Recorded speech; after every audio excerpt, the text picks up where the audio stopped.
Heinous. It's all heinous. What's up, everybody? Welcome to FSP. This is impromptu. Yeah, like I wasn't even planning on this being an FSP, but because I was sick yesterday and couldn't actually do the show. There's no way possible, or at that time yesterday, as I would have been able to do the show. But man, listening to Iron Lord's podcast today. Shout out to the Iron Lords. Great show, amazing show today from Lord Cognito, King David, and the gang, and so many people rolling through, including some very controversial opinions from somebody as well. It was rolling through. Now, it just, man, I got so much to say. So I was like, hey, let's just like throw it out there. I want to see if anybody's available. And the two compadres from FSP happen to be ready in the wings. So, you know what? We missed yesterday because I couldn't do it. So, hey, this is impromptu FSP, and we're going to bring it to you. We're going to give our thoughts on more of this Microsoft Activision Blizzard stuff. And that's what all this is all going to be about, guys. I'm just going to be honest, because there's going to be a lot of ranting. There's going to be a lot of discussion, a lot of points made here that I feel like have been left off the table. But at first, I want to say hello to the chat. You guys rock. Thanks for turning out already for this impromptu stream here. And also to the panelists here joining me as usual for FSP. Key, what's up, dude? Thanks for hopping in like such short notice, man. Oh man, not a problem. Not a problem. Come on now. I want to miss a chance to get on here and vent with you, you know? Let's go. Absolutely. No, I would not miss that chance for nothing. Heck But yeah, man. check what's going on. And yes, the panel, man, Fuzzy, how you guys doing, man? Hopefully you guys having a great Sunday. And I'm looking forward to this. Right on, man. And Fuzzy Belvedere, I got to listen to a little bit of your thoughts on Shot Podcast last night, and yeah, I think you're on point with a lot of stuff you're saying, and I'm looking forward to kind of talking a little bit about it with you here as well. So how you doing, Fuzz? Well, I'm doing great. I'm so glad to be here with you guys, and man, just this week of news it's going to be an ongoing news cycle for a while, but there's so many different layers or different aspects of it to look at, so I can't wait to dive in. So let's get into some of the points that I think are being missed a lot, because there's been nothing but an attack from a lot against Microsoft as a big bad bully, a big bad corporation going out there and buying up gaming, you know, to bend it at its will, right? And that's kind of what a lot of the talking points have been. Consolidation bad, Microsoft bad, what's happening to gaming? Oh no, this is going to be a horrible thing, right? And it seems like there's a lot of man, I'm already losing my voice now. There's a lot of points that have been missed. Fuzzy, what do you think overall is good about this? I think the biggest thing is going to be the work environment. I can't stress this enough. I know not even a week or two ago, everybody was just basically fed up with the situation with Bobby Kotick and how he just didn't seem to care or seem to want to make any effective change in the work environment. In fact, he's been a contributor to some of the detriment to the morale, as well as, you know, being in the center of a lot of these problems where he has pretty much HR working at his will as opposed to the will of the employees, which in some businesses, yes, HR is to defend the company's best interest, but it shouldn't always work like that. It should be basically a place where employees can get some form of a resolution if there is a workplace incident or issue. So we can all agree that the building was basically on fire and he was just sitting there drinking his coffee as if there was nothing wrong. So one of the better things that I can see is how a lot of people have a more positive outlook, especially current Microsoft. I think a lot of people still look at Microsoft in the 80s to 2000s, disguise, where Bill Gates was at the head of the table, Steve Ballmer. I mean, yeah, that time frame was a good bit different. Their actions, their movements on how they conducted business were a good bit different. Satya is a lot more, I won't say even keel, but he tries to go for the results without necessarily cutting throats per se, Right. or stomping on puppies or anything along those lines. Oh, and Bill he's been Gates doing a great days, job of it too, because yeah, like the company's the way that that's been ran since he's taken over, they've had tremendous growth. yes. They've had a lot of positive momentum, kind of turning things. I'm not gonna say that they were struggling, but really doing things in a great way, and it seems like it's changed the culture there as well, Yeah. right? So, all Yeah, right, it's go ahead. made for a better work environment overall. And to think that, Microsoft coming in here, acquiring Activision Blizzard when they were, didn't seem like they were on course to make any effective changes to the work environment. I think this is a step in the right direction. Um, Only time will tell, obviously, but I think we've heard some reports where some employees got pink slips ahead of time, and it seems like a lot of those individuals were ones that had Yeah, other the day violations before on this was their record. announced as well, right? Yeah. Yeah. So it's like some of the bad actors that have been kind of allowed to stay on board, if they're pushing them out the door, just prior to the announcement, and the only one that they can't really push out the door is the one that they, give the boot at the end of the, deal, so be it. But any way you look at it, Bobby Kotick was going to get a golden parachute. That was a given. It was discussed. Even if the board members had convinced him to step down, they would still have to give him a golden parachute. So that's an inevitability.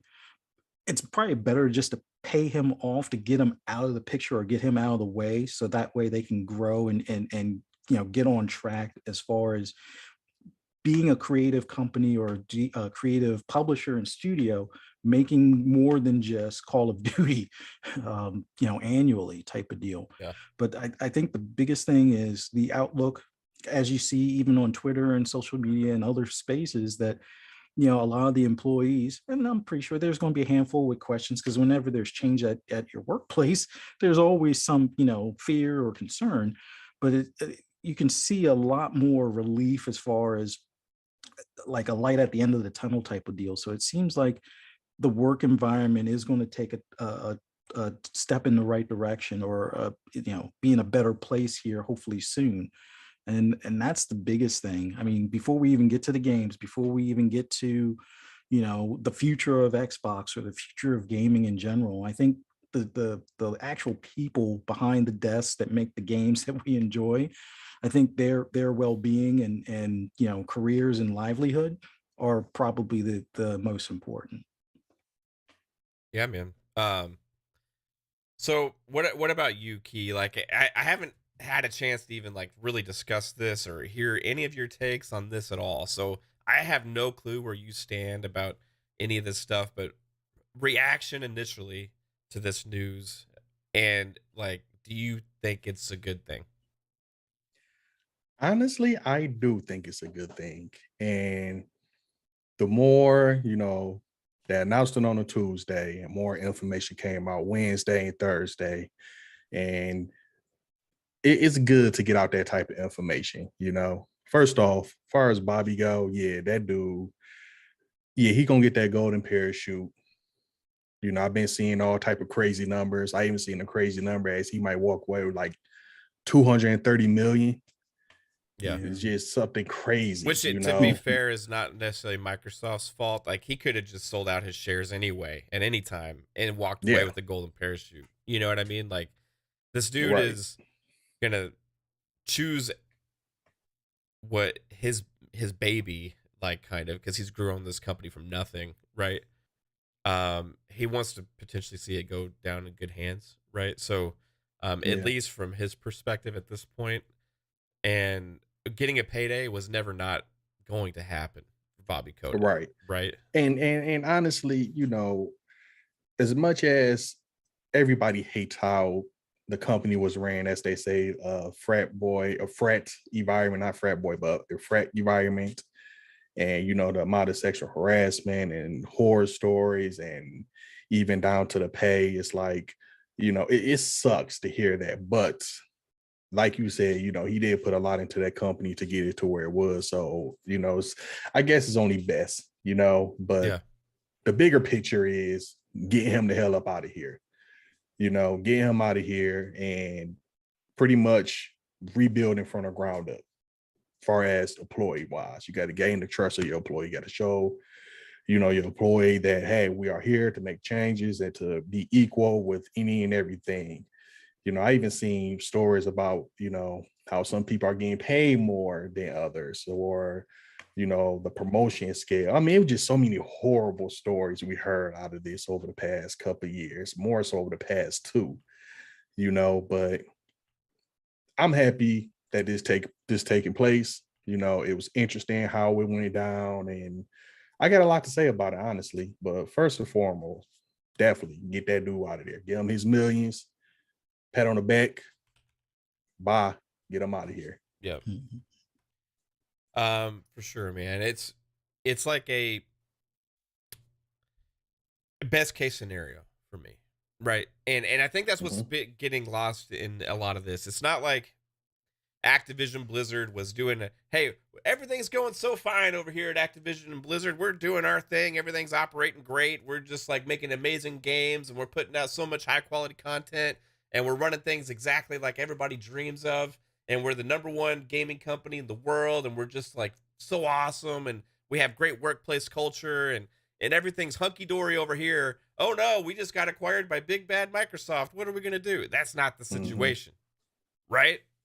And that's what people are almost like acting like, and without any kind of consideration for the events that led up to this, or also the other case scenarios that were at play, right? So let's go through those scenarios. Number 1 scenario, Bobby Kotick still remains and continues to drown Activision Blizzard under his thumb and into nothing, potentially. You have tons of layoffs, which they'd already started doing, right? They'd already started laying off the Q&A testers and stuff. They're actually the first ones to actually form a union because of those layoffs, right? So you have layoffs happening. You have workplace culture stuff going on. You have lawsuits. This man is not leaving. He refuses to leave. He refuses to step aside. The company's going down with the captain, right? That refuses to abandon ship. All of this was happening. Okay, so that's one option. You just continue to sink that ship. What happens to all those employees? What happens to all those IP? What happens to all those games that we all love? What happens to Call of Duty? What happens, right? Who knows in that case? Second case scenario. They were approached by Tencent. They sell to Tencent. Who knows exactly what Tencent's going to do with the company? Are they just going to pick it apart, piecemeal it out, start selling off stuff, start doubling down on the yearly release schedule? All they care about more than anything else is purely the financial aspect. That's one option. The third is another option that was on the table was a merger potentially with EA. Now, EA, that for me, honestly, that would be like one of like, okay, that's not like that crazy, but then you're talking about changing anything, right? I think a lot of things would remain in place again. But EA doesn't have a great track record lately with companies either. I mean, you look at big acquisitions that they've made in the past also. So EA, what are they going to do with it? How are they going to turn it around? How are they going to fix Activision Blizzard? EA's value is smaller than Activision Blizzard's, right? So like, who has more influence in that case? You got to ask a lot of those questions. Then you go Amazon, Facebook. You want Facebook buying Activision Blizzard? Nah. I What don't want to about log into Facebook to play games. yeah? What about Amazon and you're forced to only be able to play the games in Luna? Oof. Okay, so these are, and that's why I like your poll that you put out there, Fuzzy, because you were thinking about this early on too. Is that Yeah. what did people want here to happen? The people that are attacking Microsoft, right? What was their alternative solution here? that's best for the employees of Activision Blizzard and also good for the gamers, right? Because that's what, for me, that's what I care about. I care about me, my value, what I'm going to get to experience, and I care about people, right? Like what these devs that are making all these games that have been dealing with all this bullshit the last over 12 months now, probably, I think is what it is. What was going to happen to all of them? Microsoft comes in, and in my opinion, saves the day. Yeah. So people going out there saying Microsoft bad for a malign influence on the gaming industry and all this stuff. Those people should be kissing their ass right now. Mm-hmm. Go It's ahead. This, and I kind of want to hear what Fuzzy had to say, because I did hear a little bit of what you were saying during the Twitter space, and when the news broke, actually you were speaking on a Twitter space, Fuzzy, and I think, was it, I'm not sure if Paris the one who said something now, but either way, regardless of, I'm more so curious about what Fuzzy had to say before I really get my response, because like I said, I didn't hear what he needed to say. Yeah. Well, overall, I do have a lot to say about this, and even them scenarios personally. Every company you named to me was not fit to run this giant empire. And I'm gonna leave it as that for right now. So Fuzzy, you can take the steering wheel, my man. Go for it. Yeah, there's a lot of companies out there that have the finances to be able to do it, but as far as the wherewithal, and it's not to say that they can't, but us as gamers, we have our ecosystems that we like to play in, or ways that we like to play certain games. And I foresaw a lot of the ones that have that financial aspect just not really keeping the status quo, or potentially even keeping anything remotely close to the status quo.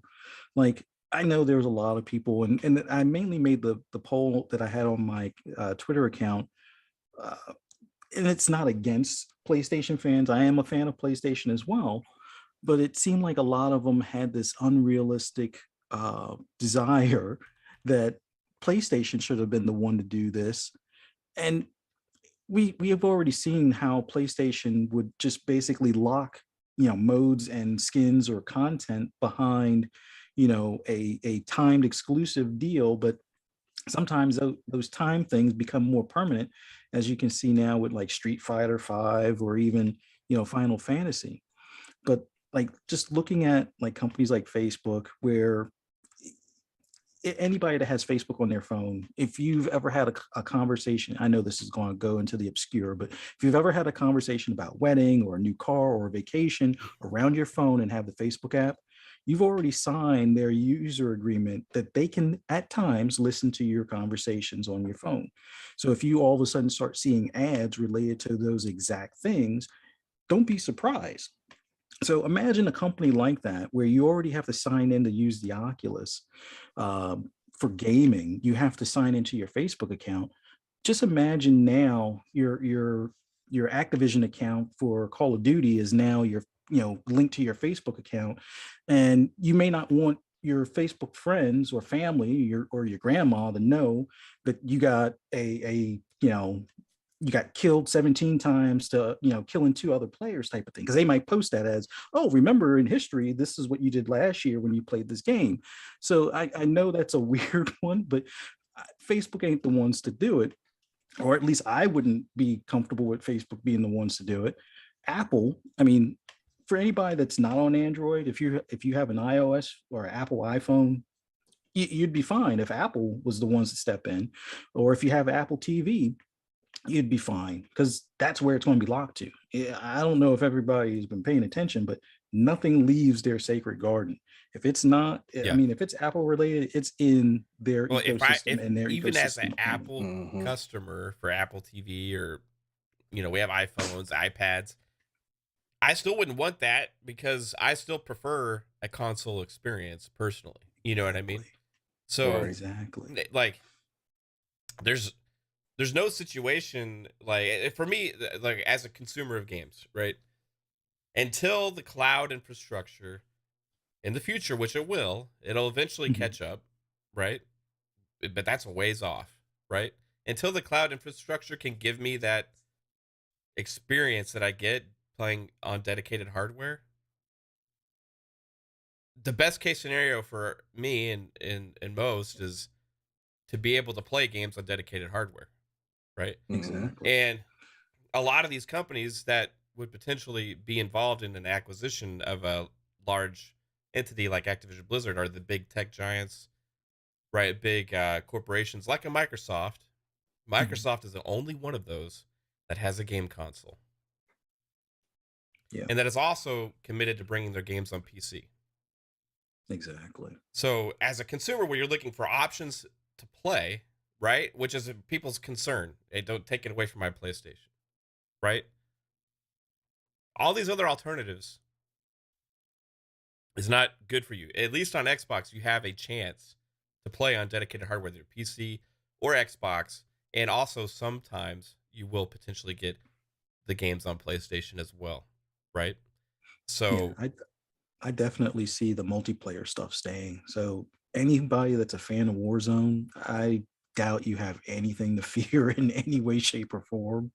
Um, and Call of Duty going to like not necessarily a every year thing. People have been wanting Call of Duty to innovate. I think this is the start of that. I think, it may not happen overnight. We're probably still going to get a Call of Duty in 2022 and 2023. But after that, I can see them going to every other year or every 3 years as opposed to this every year cycle, and let these studios breathe and, get back to their creative side of doing things. But yeah, yeah. So Key, like, what are your thoughts, man, on that? Honestly, and I'm just looking in the chat in.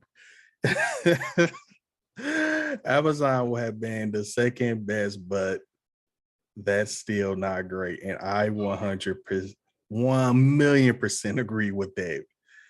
Like, I don't know. It's the whole situation is messed up because when we heard the news, the first thing you heard of, or the first thing that came to a lot of people's mind was Call of Duty being exclusive only. Literally, forget all the games. Forget even Activision. Forget Sledgehammer. Forget Raven. Forget, God, I can't even think of their name. God, and I play zombies all the time. I can't even think of the Treyarch. Treyarch, It's yeah. like screw them. Like people would just like Call of Duty. Call of Duty, yeah. That's it. Call of Duty, Call of Duty, Call of Duty. And it's like, when I seen, I'm like, damn, Overwatch. People been waiting for Overwatch 2. That's gonna be big. If they do Diablo. somehow. Diablo, there's a new Diablo out there somewhere. It's like, Warcraft, possibly seeing that on console now, because hell, people thought we wouldn't see I'm just losing all my damn words today. The airplane game. Damn, what's Flight Sim, Simulator? yeah. Yeah, like people thought we'll never see a Flight Simulator, and here we are. Yeah. People still playing Flight Simulator on top of it's on Game Pass, and here we are even hearing about Age of Empire. So it's like for Microsoft, when I seen the news, I'm like, man, all these games, they about to really try their hardest to put it on console, which is great. That was the first thing that popped on my mind, which is great. But then, like I said, I started looking at all the hate, all the fire building up, the console wars just getting out of control. It just blew me away. First off, it blew me away the amount of hate Microsoft had received doing this. Like, It's people in their why? feelings, it's just, And that's it right there. Like, you see, I'm still kind of speechless because I have so much I want to say and I want to make sure I get out the correct way. But when I first seen it, I was like, man, that's huge. That's huge. Hell, I get to sit on the couch and play Candy Crush. Like it was stuff like that I was thinking about, not Call of Duty. Now, only concern I had with Call of Duty was Warzone. We already know Warzone is the money maker, you know? And it's like, well, how would that work with people playing Warzone on PlayStation and jump ship from PlayStation to Xbox because they also love the Call of Duty name? How would they get Warzone count from PlayStation to Xbox? Because it's not cross progression at all. And you can't have both accounts on both consoles, the same account on both consoles. Yeah. So that was a concern I had off rip. Because again, that's the money maker, you know. And sorry if y'all hear that tapping. I don't know what my 3-year-old out there doing. Oh, he's building something for you. He's building a shelf. Well, for Christmas he did get like a little tool set. So nice. But sorry about that, audio listeners. But yeah, so that was like the first thing that popped in mind. Like Call of Duty itself just banned on console, though they said Call of Duty still, although the numbers dropped, still making money, still a money maker. Yes, we need a Call of Duty every other year now and not yearly. Over the past 2 or 3 Call of Duties that proven that, but that's for another discussion. I think Microsoft definitely is the best team to make this work, period. They still bring in games to PC. They bring games from PC to console. You know, they're trying to implement something with the cloud and mobile and things like that. Like they still trying to get gamers to play their games. And it's not necessarily, oh, you can't play Call of Duty anymore on PlayStation. It's not about that. Because if anybody follow Phil, they know this man is a gamer. And this man he's not a business person first. He's more of a gamer first. And it's about just sharing the love and the experience with other gamers. So when I seen all the hate and all the people pissed off, and even to Xbox community, y'all normally hold it down, man. But even today, y'all disappointed me because even here in the Xbox community, throwing daggers and rocks and stones at PlayStation. I agree with that too. Like, hey, we want Sony to fail. We want PlayStation to go under. Y'all are dead now. Like, shit like that. I can't stand that either, we won this gen. Gen fights over, and it's like, come on now. We better. It we ain't are about better that. This is beyond that. You know what I mean? It's like way beyond that. So I was even disappointed with that. Mm-hmm. And that's part of the reason I made a post yesterday. Like, okay, I'm done. I need to just log off because I'm still seeing people talk about it. But yeah, I think Microsoft is, like I said, even to them, they're still willing to put Call of Duty on PlayStation. Only difference is you'll see an Xbox logo when you boot up Call of Duty. Like maybe, you know, you probably won't even see that, you know, but at the end of the day, man, it's like, this is the best company to run. Anybody else, Amazon? Hell no. Absolutely not. Amazon's still trying to figure out what to do for us to gaming space go. Let's be real. Now you're going to get them a giant like this that have so many great names, even a backlog, so many great names, so many great games. And y'all going to get that to Amazon? Absolutely not. Absolutely not. Sony would have took that and ran with it for sure. For sure. Yeah, if Sony could have made this happen, right? If it was a possibility, right? I mean, I think it would have been another good option. Because at the same point, you got all those devs get to have a better environment, you get better infrastructure, you get all the benefits of Xbox as well, right? And what they're doing, just a different take. But like Sony wasn't in that position, right? Like they would have to. It would be way harder for Sony to do this, other than what Microsoft did, dropping $70 billion in cash.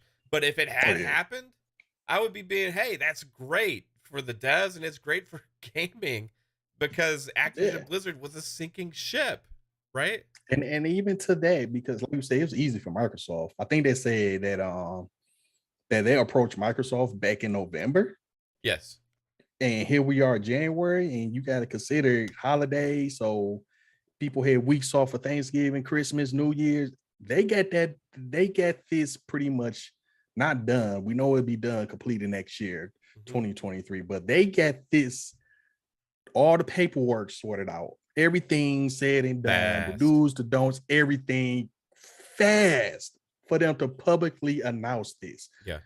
That is impressive. That is impressive. But I feel like if Sony would have had opportunity, they would have jumped on it. Of course, who wouldn't? Especially Sony, because the PS4 and even to now the PS5, I mean, with Call of Duty exclusive, things like that, I mean, that's just who they work better with as far as the Call of Duty goes. But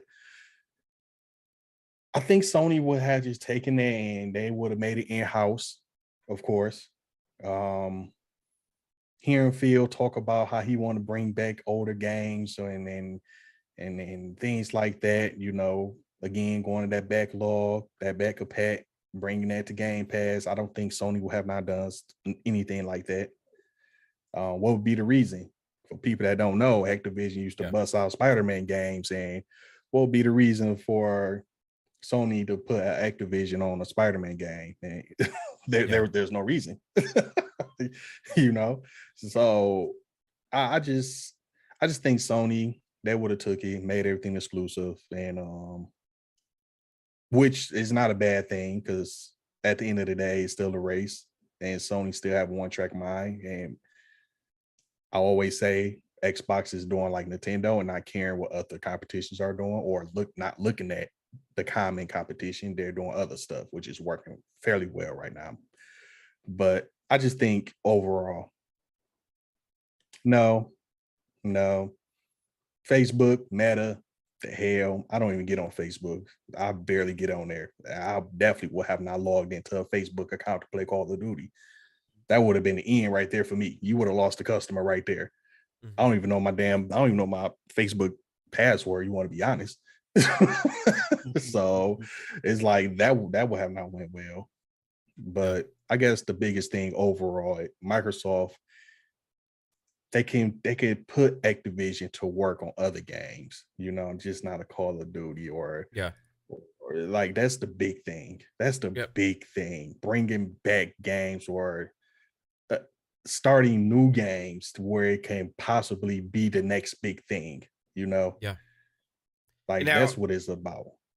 Now, I'm going to get into some of that too, because that's a very good point, and where I want to take this, because I feel like what I feel like doing is countering all of the points that are being made out there, right? About how this is bad. And what you're saying there is one of the reasons it's actually very good. Now, I'm going to try and talk as much as I can here. Like, I have COVID for anybody watching, and that's why we couldn't do the show yesterday. I'm trying to talk, so I'm trying not to get too excited, because then my voice just goes like instantly. So if I just like start struggling speaking, I'm just gonna pass it off to one of you guys here. But I need to get into this, Key, because reading this tweets. Okay, now Colin already made some tweets on his. He's a host of a PlayStation podcast, very big, large audience, and now he believes what he says, and he creates a lot of the talking points that go into a lot of the PlayStation fanboys and stuff. Now he at least for himself, is not disingenuous, whereas some of the talking points that get spread by other podcasters are very disingenuous and just use his points as tools, right? So credit to him for at least having an opinion. Now, completely disagree with all of his opinions on this, and that's why I'm choosing his tweet, though, because it pretty much nails all the talking points about the reasons that people are so against this, right? Even so much where when I was listening to a different podcast last night, they were attacking Destin Legary's video that he made, which was a good video, which was a great video, but they're choosing to attack him for having this stance, the same one that we're talking about, right? Saying that he's just being the opposite of everybody and stuff, and that, you know, he's acting like an Xbot or a fanboy when he's just having a normal opinion, and he makes great valid points. Now, what's the difference between him and all these other media members that have been so anti-Xbox and pro Sony for so long that never get called out by these shows, and then one person finally stands up against this media bias himself as a media member and just calls BS on it all? and he gets attacked now. Mhm. Call bullshit. Also, Jez Corden, who made a tweet, and he got attacked. Now, granted, for some different reasons. This, it goes to show where a lot of the biases stand in gaming media, right? And it's been very clear and transparent, and revealed a lot of things about a lot of people with this news.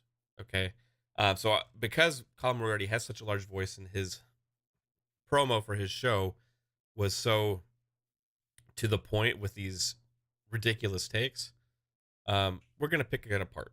Okay. All right. So first off, in purchasing Activision, Microsoft has undoubtedly set off a new round of M&A that will coalesce entities. So basically what he's saying, in purchasing Activision, Microsoft has like basically caused more consolidation that's going to set off a chain of events that more companies are going to acquire more companies, and it just increase the rate of consolidation in the gaming space. First off, it's not just Microsoft that has done this. Like we said before, and like it's been reported out there, Activision Blizzard was shopping to multiple people. This was going to happen regardless. It doesn't matter that it was Microsoft. So picking on Microsoft here is completely unfair and unjust. And in fact, the best case scenario out of all of these companies that we've already mentioned. So you should not use them as a enemy in this case. You should actually be hopeful that this is the best case scenario with that, right? With this consolidation that is not stopping. It's like this, there's so much money, the industry's so large, this consolidation has been in the works, not just from Microsoft, but from other companies as well.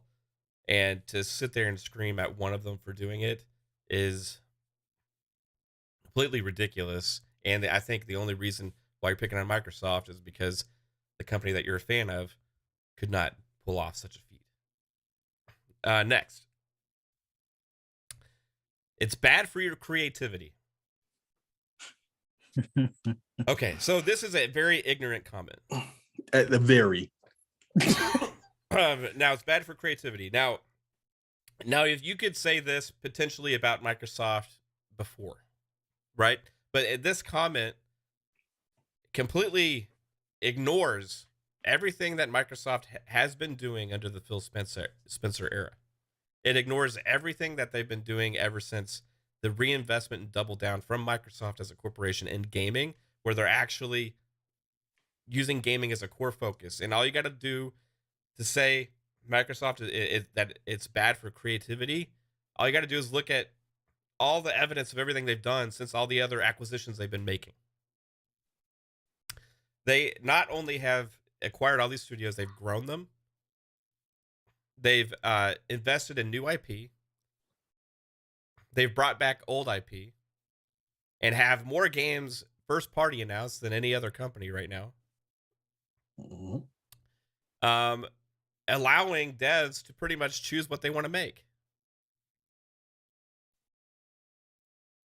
Double Fine has new IP coming out. They invested in a third-party game from IOI Interactive, Project Dragon, that's going to be coming out.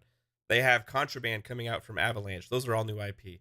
Grounded was a new IP. Avowed is a new IP. It was a passion project along with Bleeding Edge. Like, yes. If they weren't about creativity, how did those even come to fruition? Exactly right. So, Compulsion's game is a new IP. Coalition is working on another new project that's supposedly a new IP. I mean, we could go on. Ninja Theory has another new IP coming out. There's just, it's completely ignorant to all those facts. Okay, so bad for creativity. That's one majorly ignorant false statement. Excuse me, guys. All right. Bad for devs. You're going to say this is bad for the Activision Blizzard devs? You're going to say that Microsoft coming in, like, what? How could it get any fucking worse? Bad for devs. Really? Now, the devs that are involved in this are the Activision Blizzard devs. So those, I'm assuming, are the ones that he's talking about. bad for developers. The Activision Blizzard developers that have been striking, creating unions, getting laid off, filing sexual harassment lawsuits, all of the above.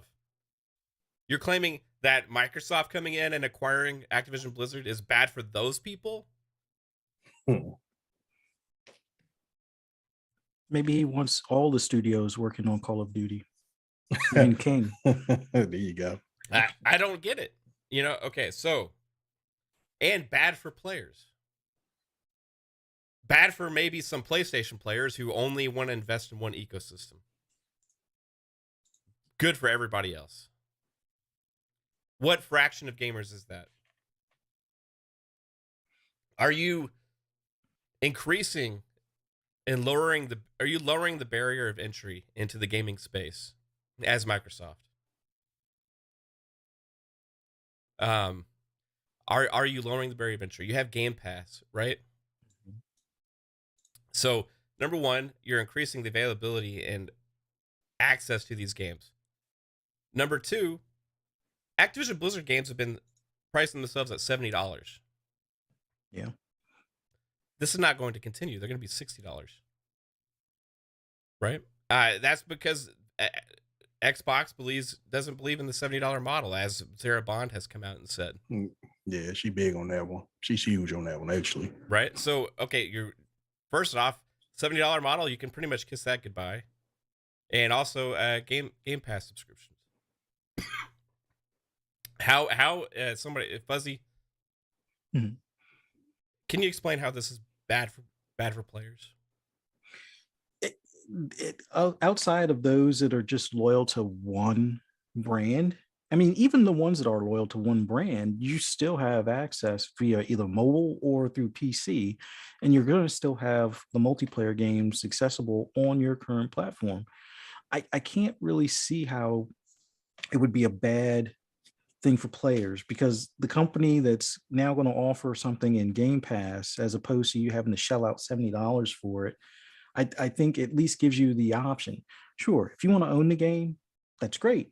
You could still own the game while being subscribed, or you could just outright buy the game, not even bother with the subscription. You have plenty of options. And the way typically how Microsoft operates, you're going to have more than likely access to it on PC and console. So you buy it once and you have access in multiple locations. So I can't see how it's bad for players. I mean, unless you have like this disdain for Microsoft or Xbox in general, and you absolutely won't purchase it because it's owned by them, but then that's more of a you problem than player problem type of thing. But I don't see it. Like, and I know he's a smart man. I know he's been in the industry for quite some time, but some of his takes just seem like they come more from how did this a fan standpoint, do to me, you know? Yeah, it's more like it seems like it comes from a fan standpoint, as opposed to a take back and take a look at the bigger picture. Like, consolidation was going to happen no matter what. We already discussed all the other options as far as that's concerned. We saw last time Microsoft spent a decent chunk of change. It took one of the potential new big players out of the picture. They realized this ain't for us. You know, 7.5 billion was enough to make Google flinch. $70 billion hasn't made Amazon flinch just yet. So that being said, this consolidation thing is an inevitability. If if Amazon isn't talking about bowing out now, which they won't, they've had success on PC. Sure, they haven't seen that success on console yet, even though they've released a couple of games on console. It's only a matter of time before they make their big play. And I got my long tail prediction of Amazon eventually buying Sony down the road, but that's for another time. But there's nothing bad for players in this deal, other than if you're committed to one box and you may have concerns for that one box. I would say that's about the only thing, but that's more of wait and see type of deal. It's living in the I can't past see. too. You know what I mean? Like, Yeah. Yeah.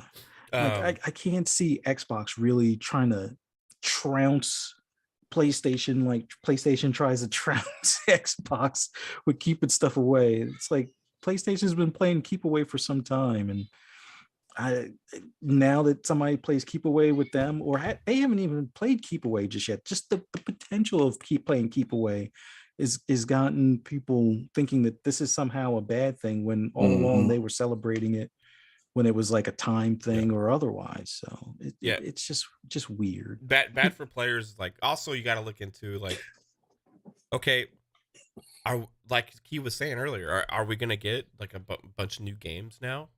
There's a good chance, because that's what Phil Spencer's saying. Yeah. They're talking about freeing up the developers that have been tied to COD, bringing back old IP. In a Wall Street Journal interview, he's even said the word "let's go" when looking at the IP that Activision Blizzard has. And what he also said, the most valuable thing for him in this deal is the teams. That's it. That's it right there. And people not, it's like, as a gamer, I want to play games. I want as many new games as possible. That's why I have a PlayStation. That's why I have an Xbox. That's why I have a Nintendo Switch somewhere in here, but it's here. You know, you get the PC. You know, it's like you get this stuff because you're a gamer and you want to play these games. And I want to see as many games come out as possible. Many games. You can't always have a one-track mind where it's like, oh, I'm PlayStation only. I was talking to a guy at work, and he made a comment like, oh, I'm still trying to get a PlayStation. I'm like, well, what games you play? Oh, I'm really heavy on NBA 2K. And I'm like, that's the only game you play? And he's like, yeah. I'm like, okay, so we talking. I'm like, well, I got a PlayStation and an Xbox. Oh, I don't care about Xbox, just PlayStation. It's like, but you want to buy a $500 system just to play 2K on? like just a one-track mind. And again, to each his own. That's your business. You put in the hours and the time to make the money you make, go for it. But it's like, man, so many possibilities can happen now. Can happen. Think about it. I got a list here, just kind of scheming over. I hit it up for the past couple of days because I was trying to make a video on it. Yeah, we know about the big ones. We know about Call of Duty, Spyro, Crash Bandicoot. I mean, look at the banner. The big games are right there, But it's like, man, it's so many other games they have. Like X-Men. We know there's an X-Men movie somewhere in the works that will come out eventually. This will be the perfect time to come out with an X-Men game. Activision could make an X-Men game, drop it with the movie. They have a lot of those experience working on licensed IP in the past, for sure. And that's it. Wolverine, Spider-Man, like this will be the perfect time right now. Take some of them teams from Activision or whatnot. X-Men gang, get another soup right now. Today's society, today world, superhero is what's selling. Period. Make a game on it. What else we have? Oh man, Vigilante 8. Come on now. We already seen a Hot Wheel game. Why can't we see a Vigilante? Oh, they made Vigilante 8? Wow, I loved that one back in the day. Yeah, you see what I'm saying? Like, we already got rumors of a Twisted Metal, stuff like that. So it's like this would be a perfect time to bring back this older game. Now it's just so many games out there.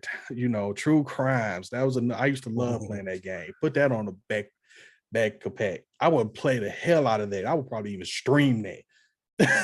It's just so many games that Activision Blizzard have where it's like, come on now. Y'all could remake. Again, we are in a time of day and age where there's a lot of remasters, a lot of remakes. Some of these old games you guys have out the license for, bring them back out. This is the time. So many great games that they could bring out. I feel like Xbox is the only company that's dedicated to doing this. PlayStation, again, one-track mind. Call of Duty. Keep everything the same. Just put the PlayStation logo on there. PlayStation would have had a chance to get Activision Blizzard, I guarantee when you go and start up a Diablo on PC, you would have started up Warcraft on PC, things like that. You would have seen the PlayStation logo, and our PlayStation could say they have games on PC. They would have took that and ran with it, versus being forced to put games on PC like they're doing now. I just feel like, man, the amount of heat and hate that Xbox is getting, it really bothers me. It really bothers me, man.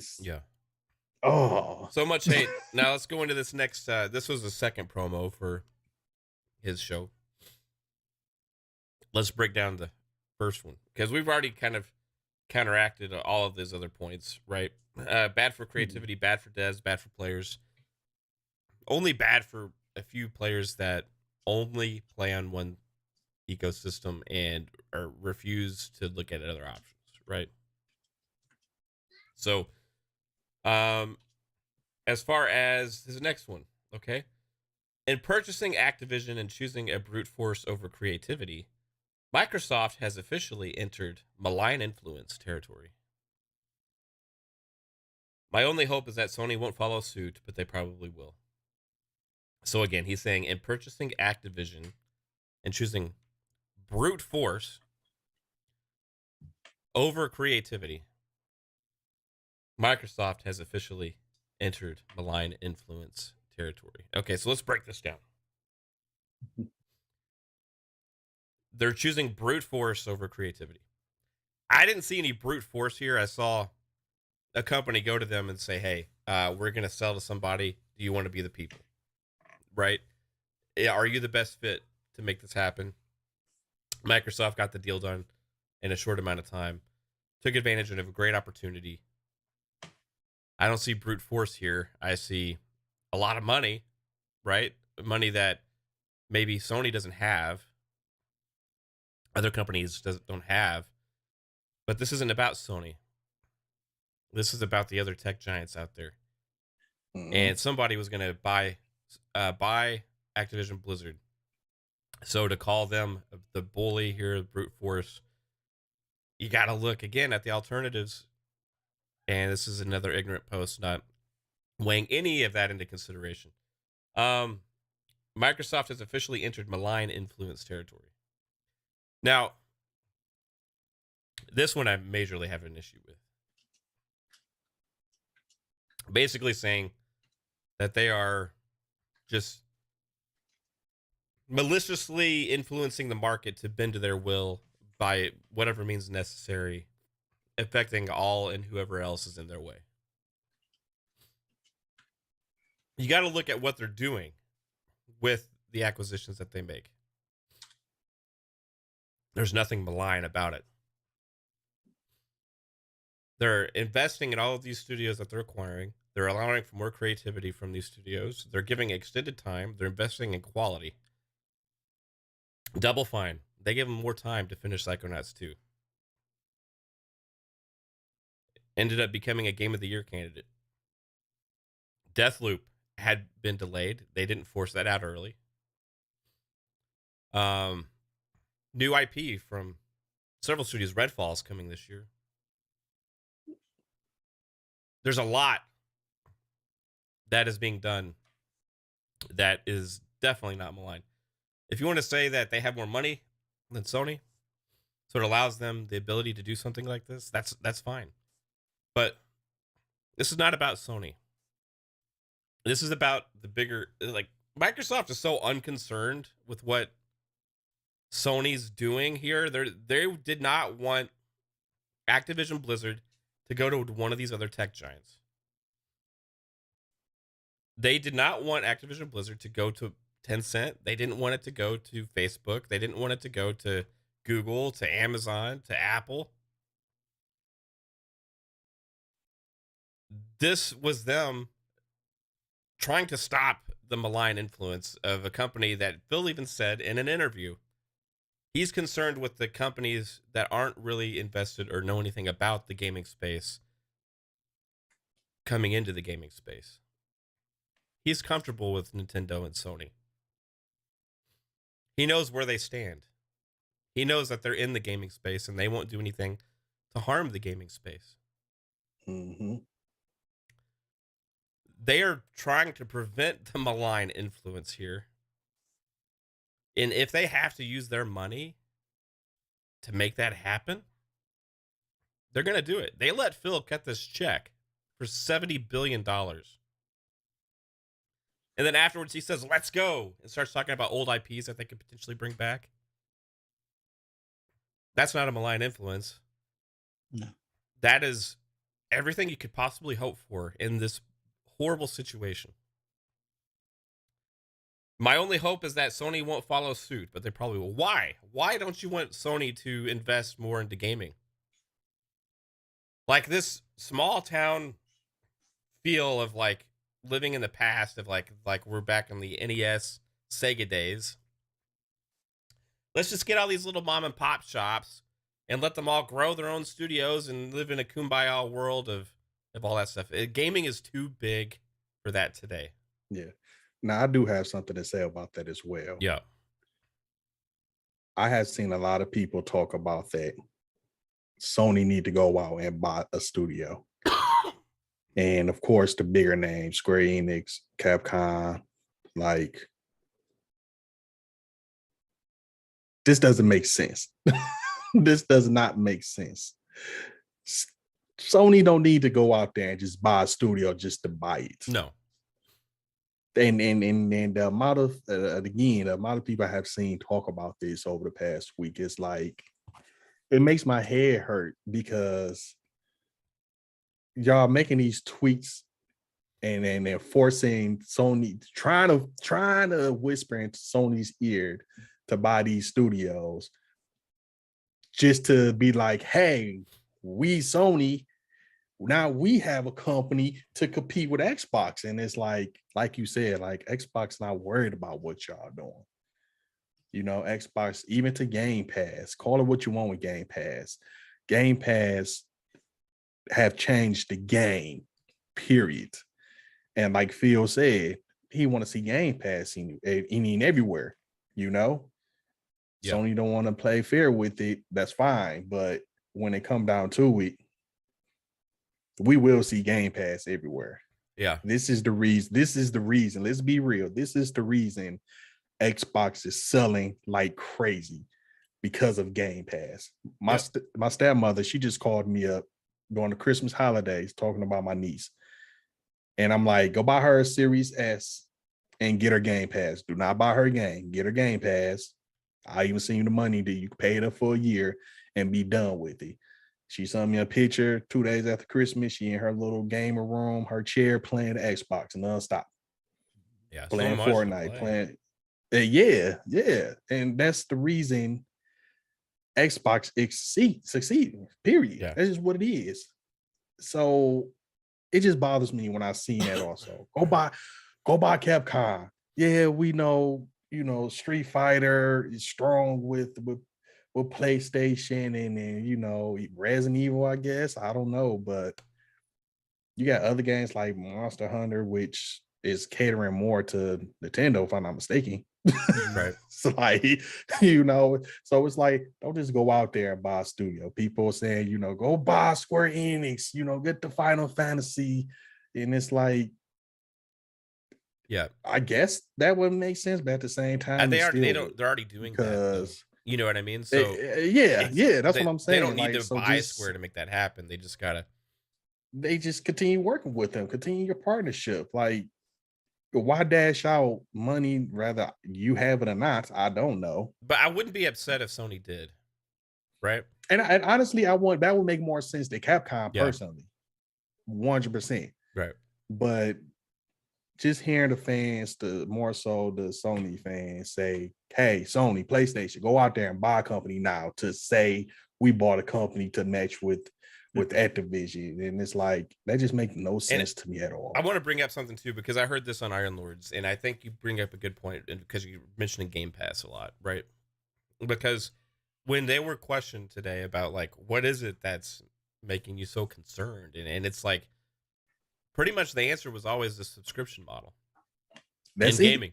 And that's really the real enemy to a lot of these people here, is that the influence over the subscription model invading the gaming space and how that's going to affect the creativity of developers and allow them. And their answer was acting like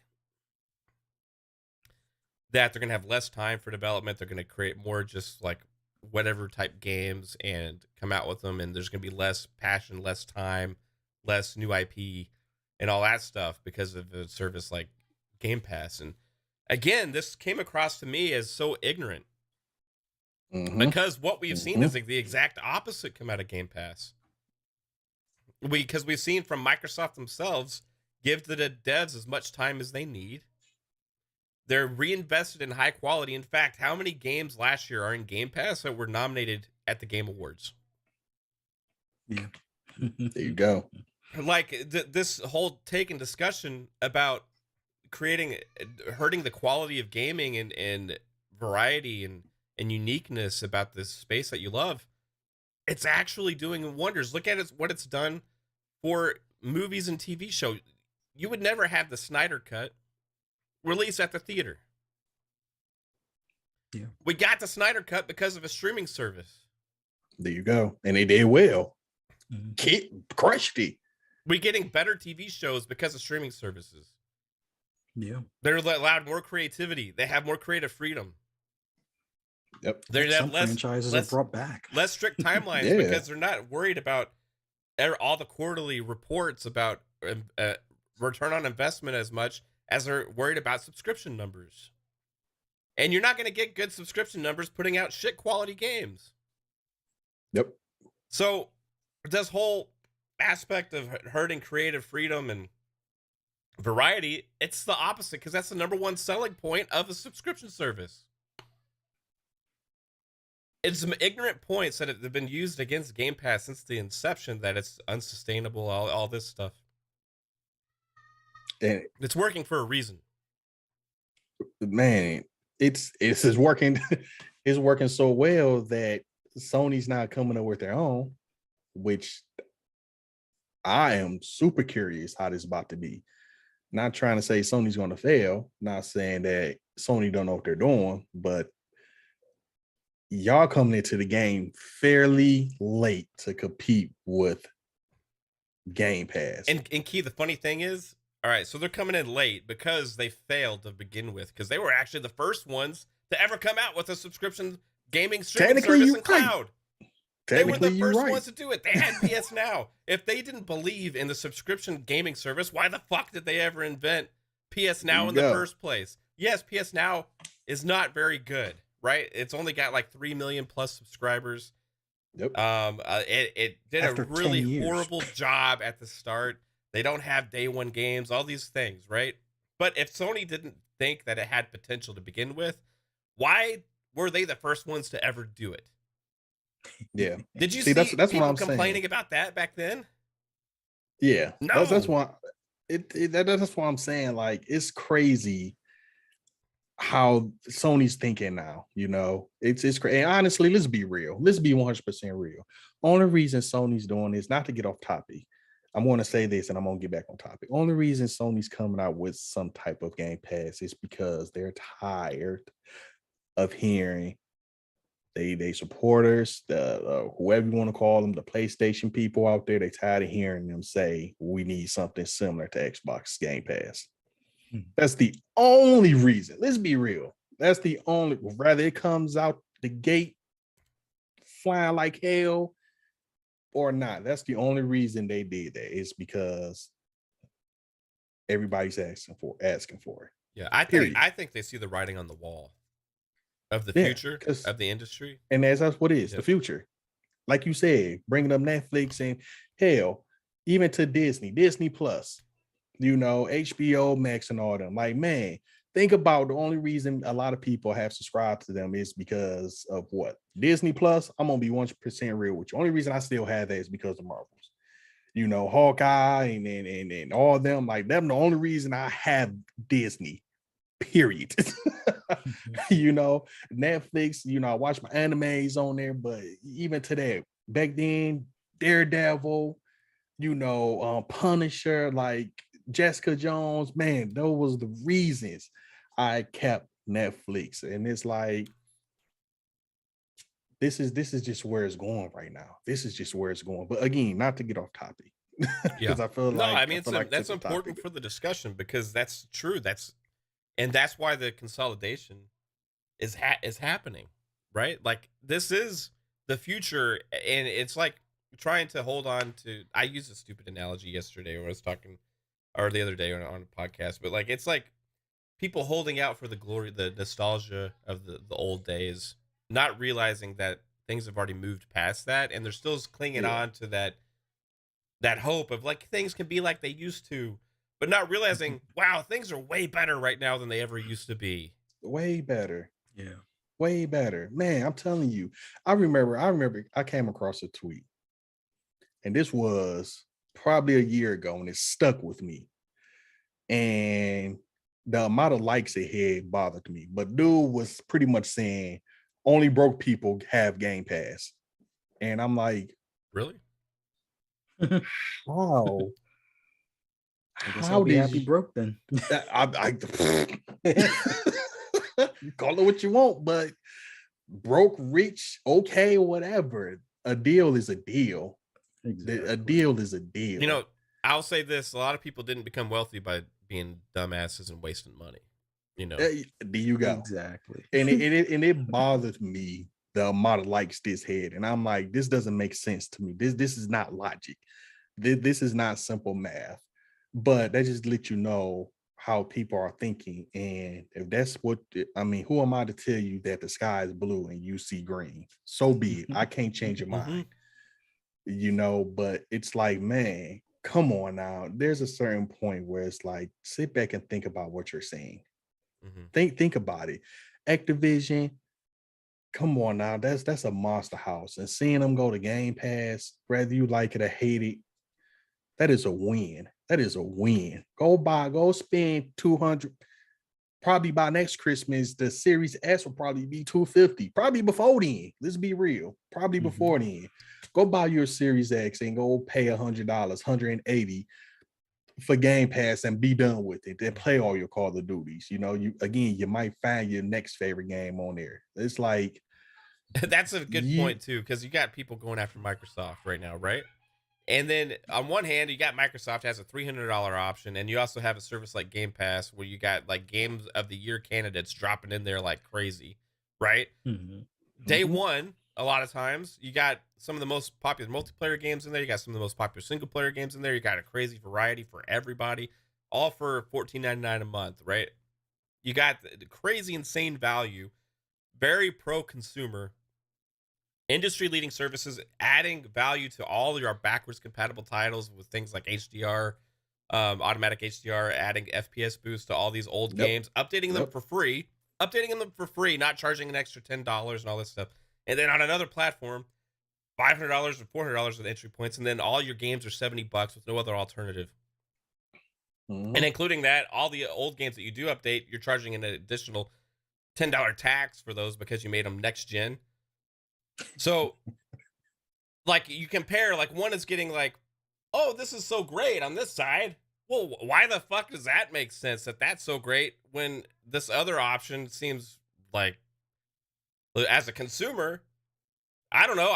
If I didn't know anything about the past of gaming, you didn't talk about, hey, PlayStation this, PlayStation that, Xbox this, Xbox that. You walked into a store completely blind of any kind of knowledge, and somebody broke down that one value proposition to me as a new consumer wanting to get into the gaming space. And then somebody broke down the other proposition to me as a consumer wanting into the gaming space. I would say, well, I'm a fucking moron for choosing that one. Why would I do that? I'm going to go broke trying to do that one just because people say it's cooler. I don't know, man. Like, now you got to look at the history of it. It does weigh in because they do have the AAA games that are always excellent and all this stuff, but guess what? So does Xbox, and they're invested in that more than ever before. And the people are ignoring all of these game announcements that have been being made, all of them, with all of these takes against Microsoft. You're like completely, oh, it's bad for gaming, bad for this, bad for that. What about these 50 plus games that are actually in the works and development right now that are going to be dropping into Game Pass day one. That doesn't even include the third-party deals that we're getting, right? Yeah. Like that's the argument. It doesn't make any damn sense, man. So anyway, I'm sorry. Continue.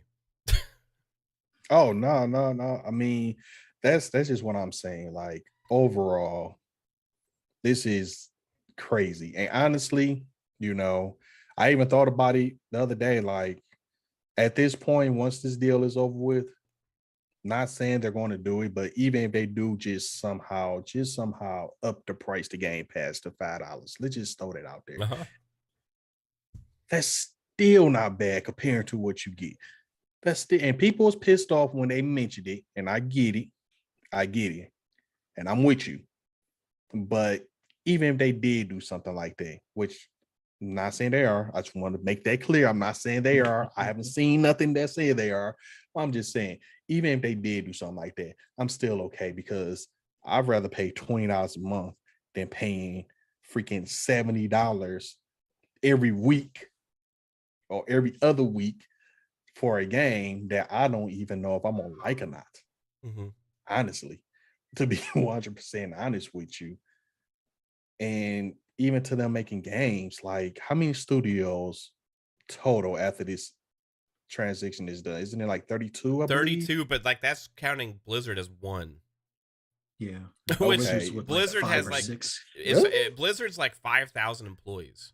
Okay. Yeah. Like Blizzard alone has, I think, more than all the other Xbox studios combined already. Right. Like it's insane. People like you can run down even like some of the names of some of the studios you wouldn't really think of as much that are at Activision and Blizzard, and they have more devs single-handedly in one of those studios than like most of all the other studios at Xbox, right? I think 343 is really large. Maybe it's 700 now, I don't know. But yeah, I think it was like 700. But like Treyarch has like 400 something, 500. I mean, these are all large, right? Infinity Ward has a lot. Treyarch has a lot. They all have a lot. All of these studios have a lot. There's like over 10,000 employees total. It dwarfs the amount of employees that was already working on games at Xbox. It's absolutely massive. It's insane. Now, let's think about this. Right now, year 2022, beginning of 2022, right? Could y'all imagine what 2 years would look like? 3 years. Can y'all imagine that Xbox could potentially put out a freaking exclusive, maybe 2 every month? Yeah. And again, every game is not meant for people. Mav, you and I have talked about that, when you was telling me about God of War, like, it's good. We're just going to get off into. I talked about that with Red Dead Redemption. I put like 3 hours into it and I deleted it, never looked back. Fuzzy, I'm quite sure you had the same experience. Like people look up to these games and they love these games. Mm-hmm. But it's like, I feel better sleeping at night knowing that I paid $15 a month for this game and I didn't like it. And I just uninstalled it and left it alone. There have been times I have freaking forced myself to beat the game because I paid $60 for it, or just to, like, it just makes sense. Like I said, a couple years from now, potentially, I don't know what's there. I don't know what the game plan is. I don't know what the roadmap look like, but potentially they could technically drop a freaking exclusive every month, 2 exclusives at max every month, if you think about it. And still have third-party support. If everybody's saying exclusivity, sell games, well, sell consoles, well, there you go. Why not? Why not? Yeah. Just stop making this whole situation a bad thing when it's not, because you have a personal hate towards Xbox for whatever reason. Yeah. I don't know. Did Phil send you a hate mail? Maybe he was that uncle playing. Maybe he's that uncle that worked at Microsoft. Everybody used to talk about. My uncle worked at Xbox. He's going to get you banned. Maybe he was the uncle. I don't know. But it's like Xbox, they had it rough. Xbox One had it rough. Still went out, bought one day one. You know, I fell in love with Xbox 360. I hated my PS3, honestly. Just going to be real. I turned it on for Mercenary. But that Blu-ray player was fire, right? Yeah. Yeah. It was low key. It was 3D Blu-ray player too in that guy. Yeah, you know? like that's what he did get used for. Not no lie. But so you know, when the Xbox One came out, it was rough. You know, I was one of the people hooking up my Kinect, trying to tell my Xbox to turn on whatever channel. You know, like I was that person. You know, who wasn't, but they had it rough. And now Phil took over, and one of the main things, Xbox have no games, and they dedicated the money, the time, the business plan, the roadmap to get games on Xbox. And now that we are here saying there's games available on X, probably too many games, you want to be honest, but I'm not complaining about that because I know them games will be there when I'm ready to play it. But this is great. Like, this is great news. This is freaking awesome. You know, if you love Call of Duty that much, I love Call of Duty. First year not even buying Call of Duty, honestly. And I've been buying it since the 360 PS3 days. That was the first game I picked up when I bought my 360, staying out in front of Walmart for 14 hours in the cold. That was the first game I ran home and booted up, was Call of Duty.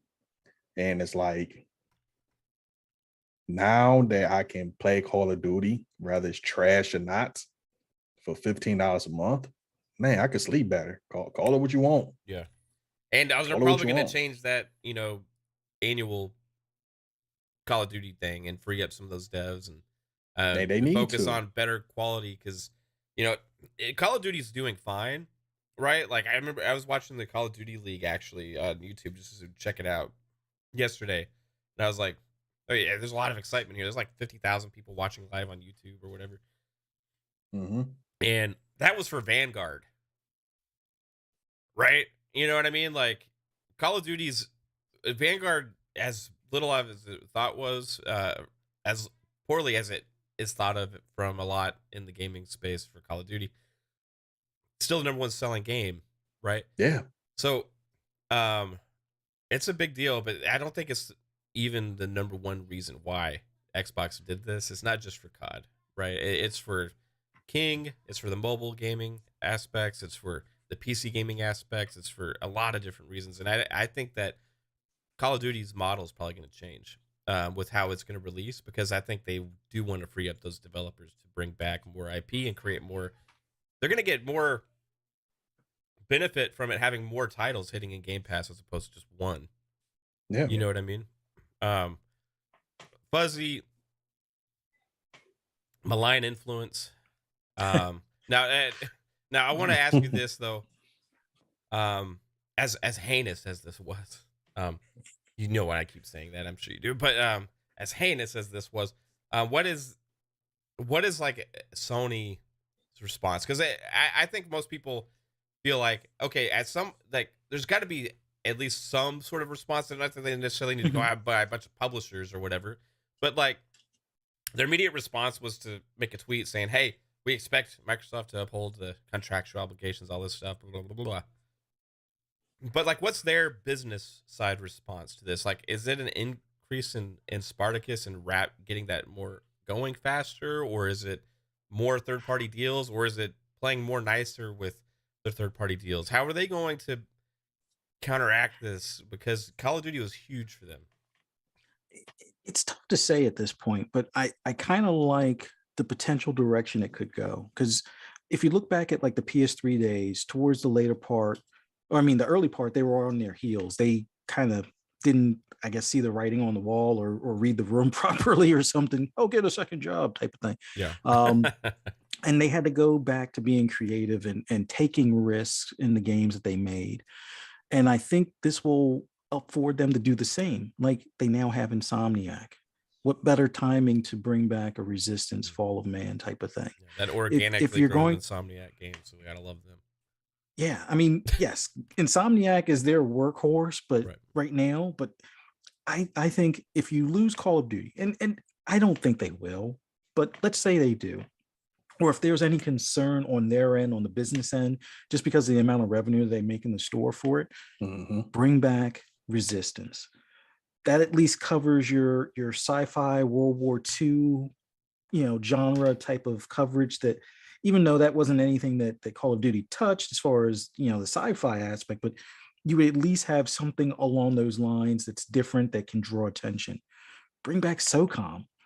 That's your modern warfare competitor. I love you, at Fuzzy. that point. I love you, man.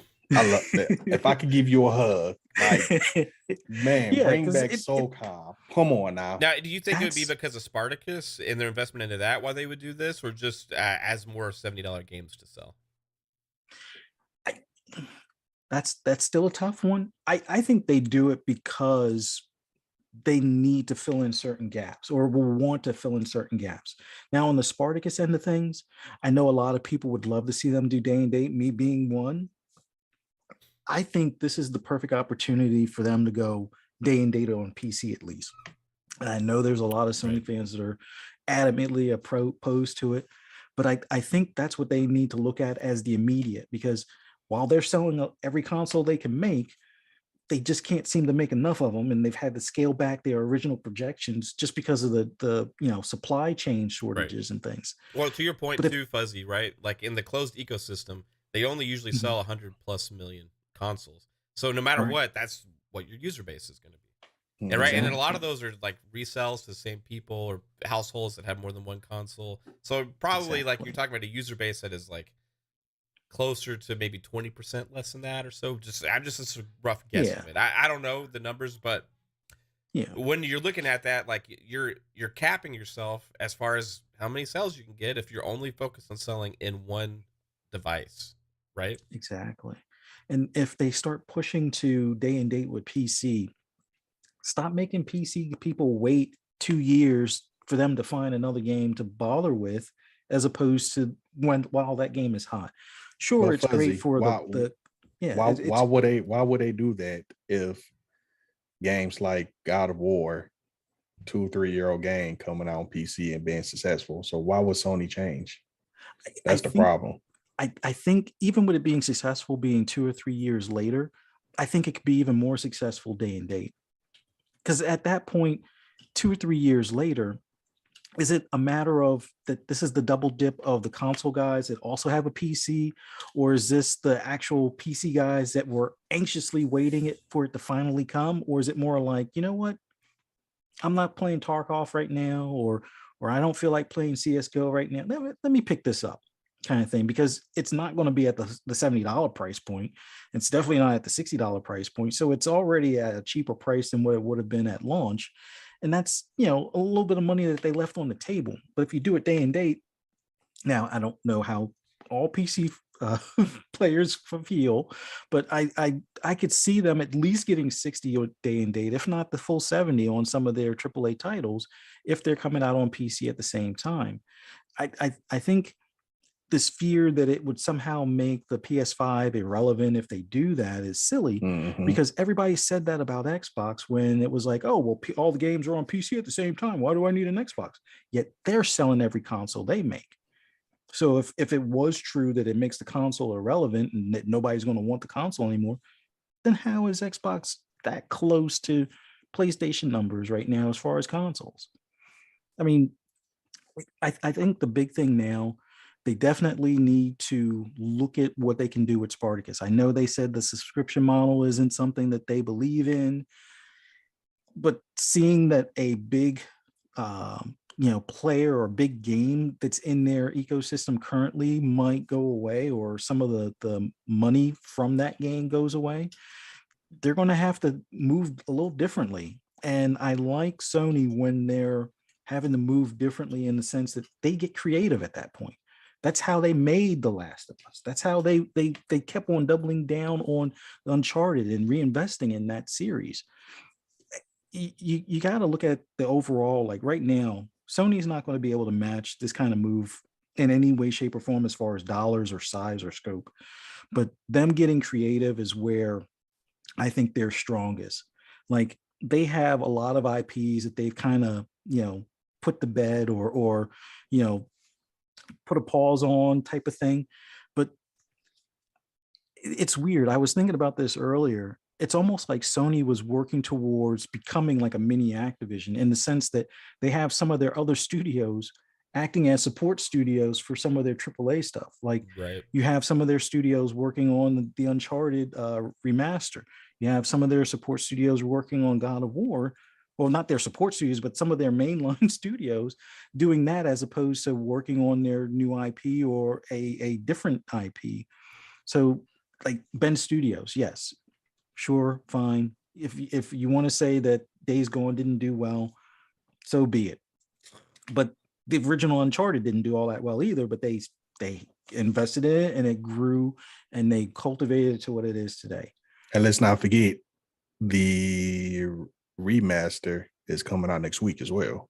Yeah. And they have so much the remaster stuff that they can what do. Was it again?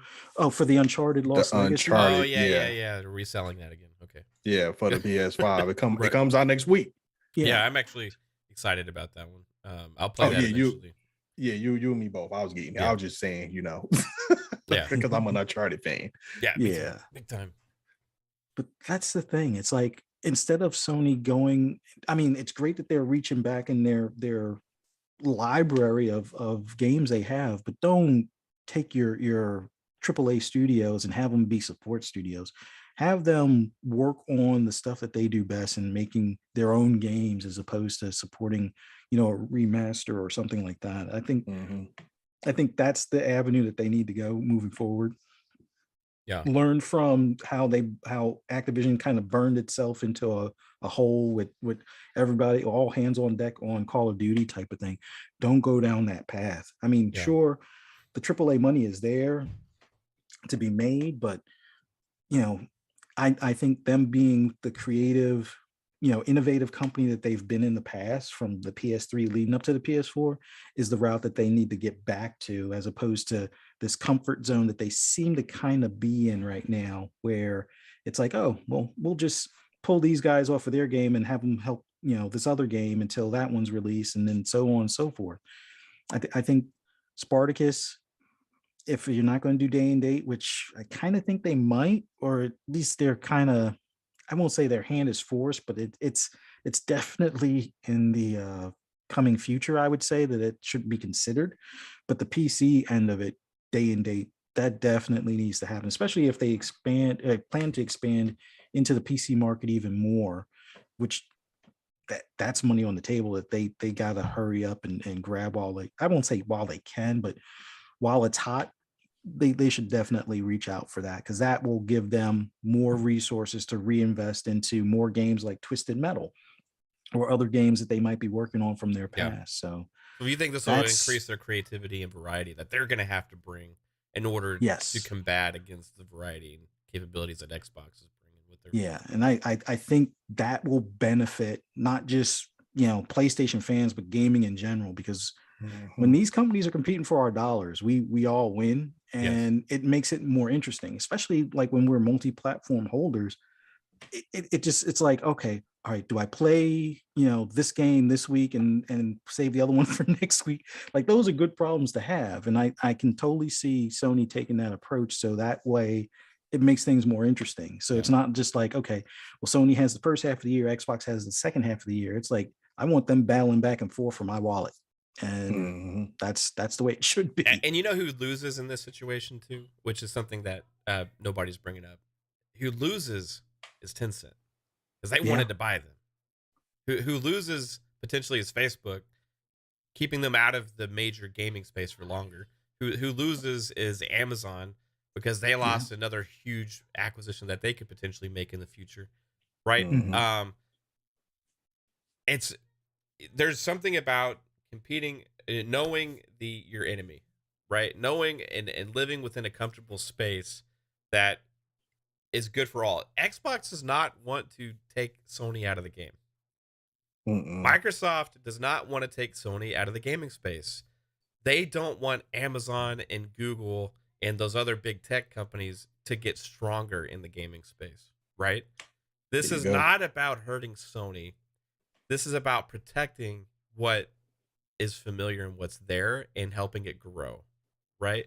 Yep. And that's where the whole, again, the malign influence and all this stuff really just kind of like bugs the crap out of me, and where immediately all the other factors are ignored and said Xbox is just the enemy, Microsoft big bad bully, hostile takeover company that's going to ruin everything, is completely ignorant takes, because you have to consider all factors that were in play in the situation that led up to these events. Mm-hmm. Without doing so, you come across as a biased idiot. And not that there aren't valuable opinions out there about consolidation in gaming. You can make a case that, hey, I don't like consolidation in gaming. You can say that, right? You can have valid reasons why you don't like that, but it doesn't change the fact that it's happening.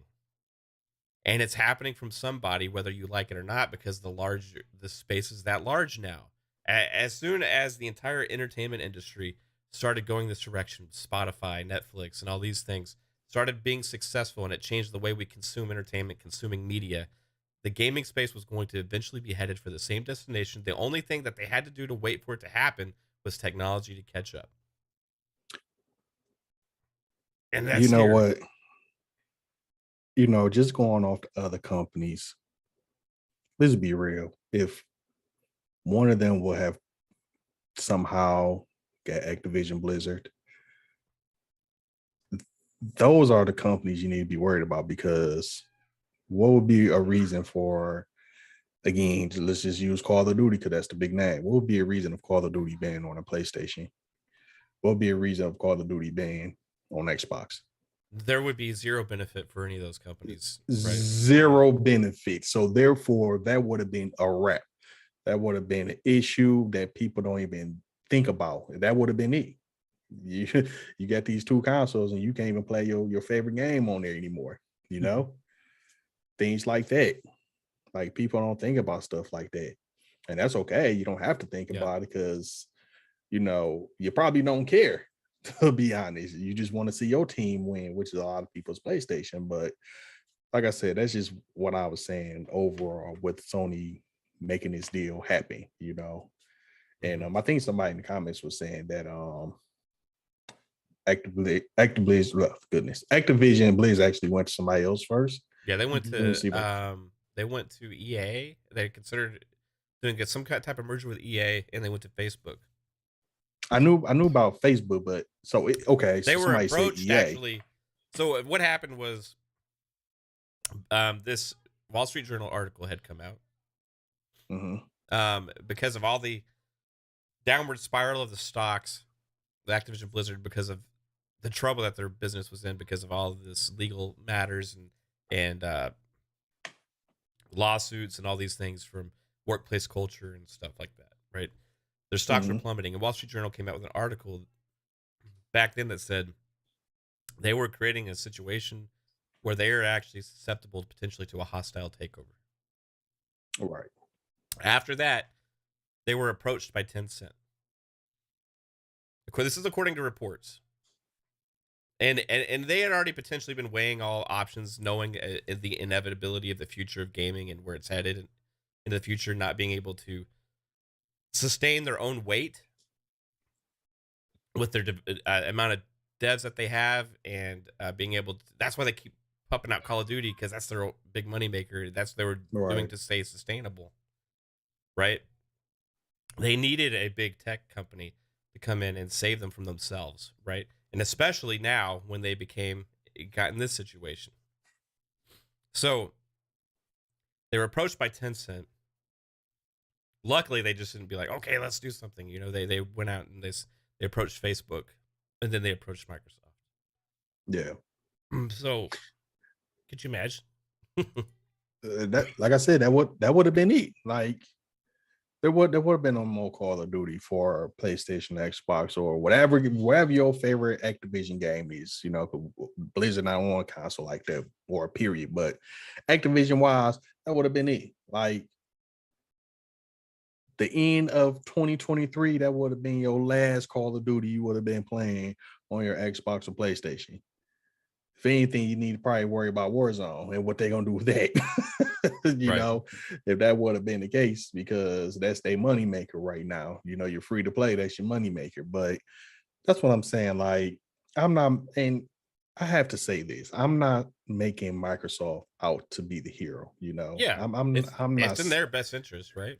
and right. So it's like it just works way better than what people think with Microsoft making this deal finalized as soon as possible. Hopefully it won't be June. Hopefully it'll be, you know, beginning of 2023, you know, versus the middle. But I just think Microsoft is making it to the point where they keeping these games coming. I'll bring it back old games, hopefully bring it back newer games, hopefully, you know, expanding their creativity. We all win. Gamers win. PlayStation, you win. Yeah. You know, even to Nintendo, you know, they might want to do something with Nintendo, you know, and why not? I got another list here, just going back and looking at the games. And one of the games I completely forget, Ultimate Alliance.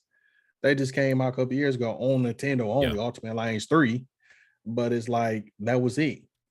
And it's like they have so many great games they could bring back out, or even a remaster or a remake. Just, and Phil is about the gamers. He's about getting these games out to as many people's hands as possible. Yeah. You win. You win. Like Right. I said, I'm gonna keep saying it. You don't know.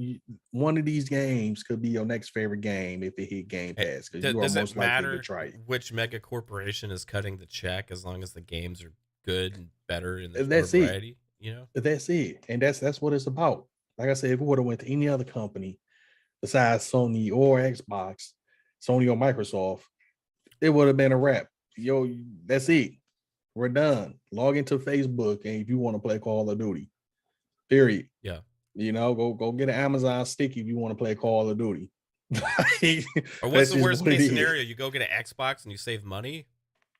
That's like, oh my God, it's such a horrible circumstance to go buy an Xbox and potentially have to pay less for my games. Yeah, $500 that are just as for good, the year. if not better. You know, like yeah, pay $500. You know, pay $300 for a console, $180 for your Game Pass subscription. You good to go. You know, you get $20 left over. Hit Wendy's up on your way home. Like, come on now. It's just, I don't know. Like I said, it bothers me more than probably you guys. I don't know, but it bothers me more just seeing how much people is throwing freaking daggers and rocks and all type of stuff at Microsoft. And it's like, y'all just don't know the bullet y'all missed. All of us, not y'all, all of us, including me. Because like I said, this year is the only year I have not purchased Call of Duty. And who to say I still won't pick it up? You know, if I catch a $20 sale, I might get it. Yeah, I'll get it when it gets on sale later for sure. Yeah. So, but like I said, we gamers win in this whole transaction. Period. I don't know. I could go on forever with this. Fuzzy, what you got to say? I feel like I've been talking over Fuzzy. Fuzzy, what you got to say? No, you're good. I mean, I think the big thing now is that everybody that wanted to dogpile on Microsoft should really take a closer look at what Sony has done behind the scenes when it comes to things like the crossplay tax, or how they like to that one's bad. pay to keep things off of other platforms. Like I know there are some out there that believe it's terrible to acquire these companies and tell them what to do, although the evidence is already out there that passion projects still get greenlit under this current Microsoft when these studios are acquired. But even without being acquired too, if you look at Avalanche and IOI and things like that, right? Yeah, so it seems like Microsoft is taking more of the hands-off approach versus what they may have done 10, 20 years ago, but still they have this stigma about them that people keep on looking at the past and saying that's still the same Microsoft, and it's not the case. But yet Sony, on the other hand, they're the I guess you could say the card player that everybody's watching how they move their hands and not looking at the cards themselves or something, and not realizing, hey, they just, I mean, timed exclusives, it's a great term, but when does time exclusive become just an exclusive? Like, I thought Street Fighter V was supposed to be a timed exclusive. And yes, I know people will say, well, they invested in the whole deal. Well, so did Microsoft when it came to Dead Rising, but yet that still made it to PlayStation. Yeah.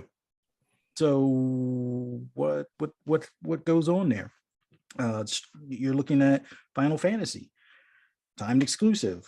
Well, is it though? I mean, we were supposed to already have Final Fantasy VII by this point, but you know, the backdoor extension, it doesn't seem like that's the case.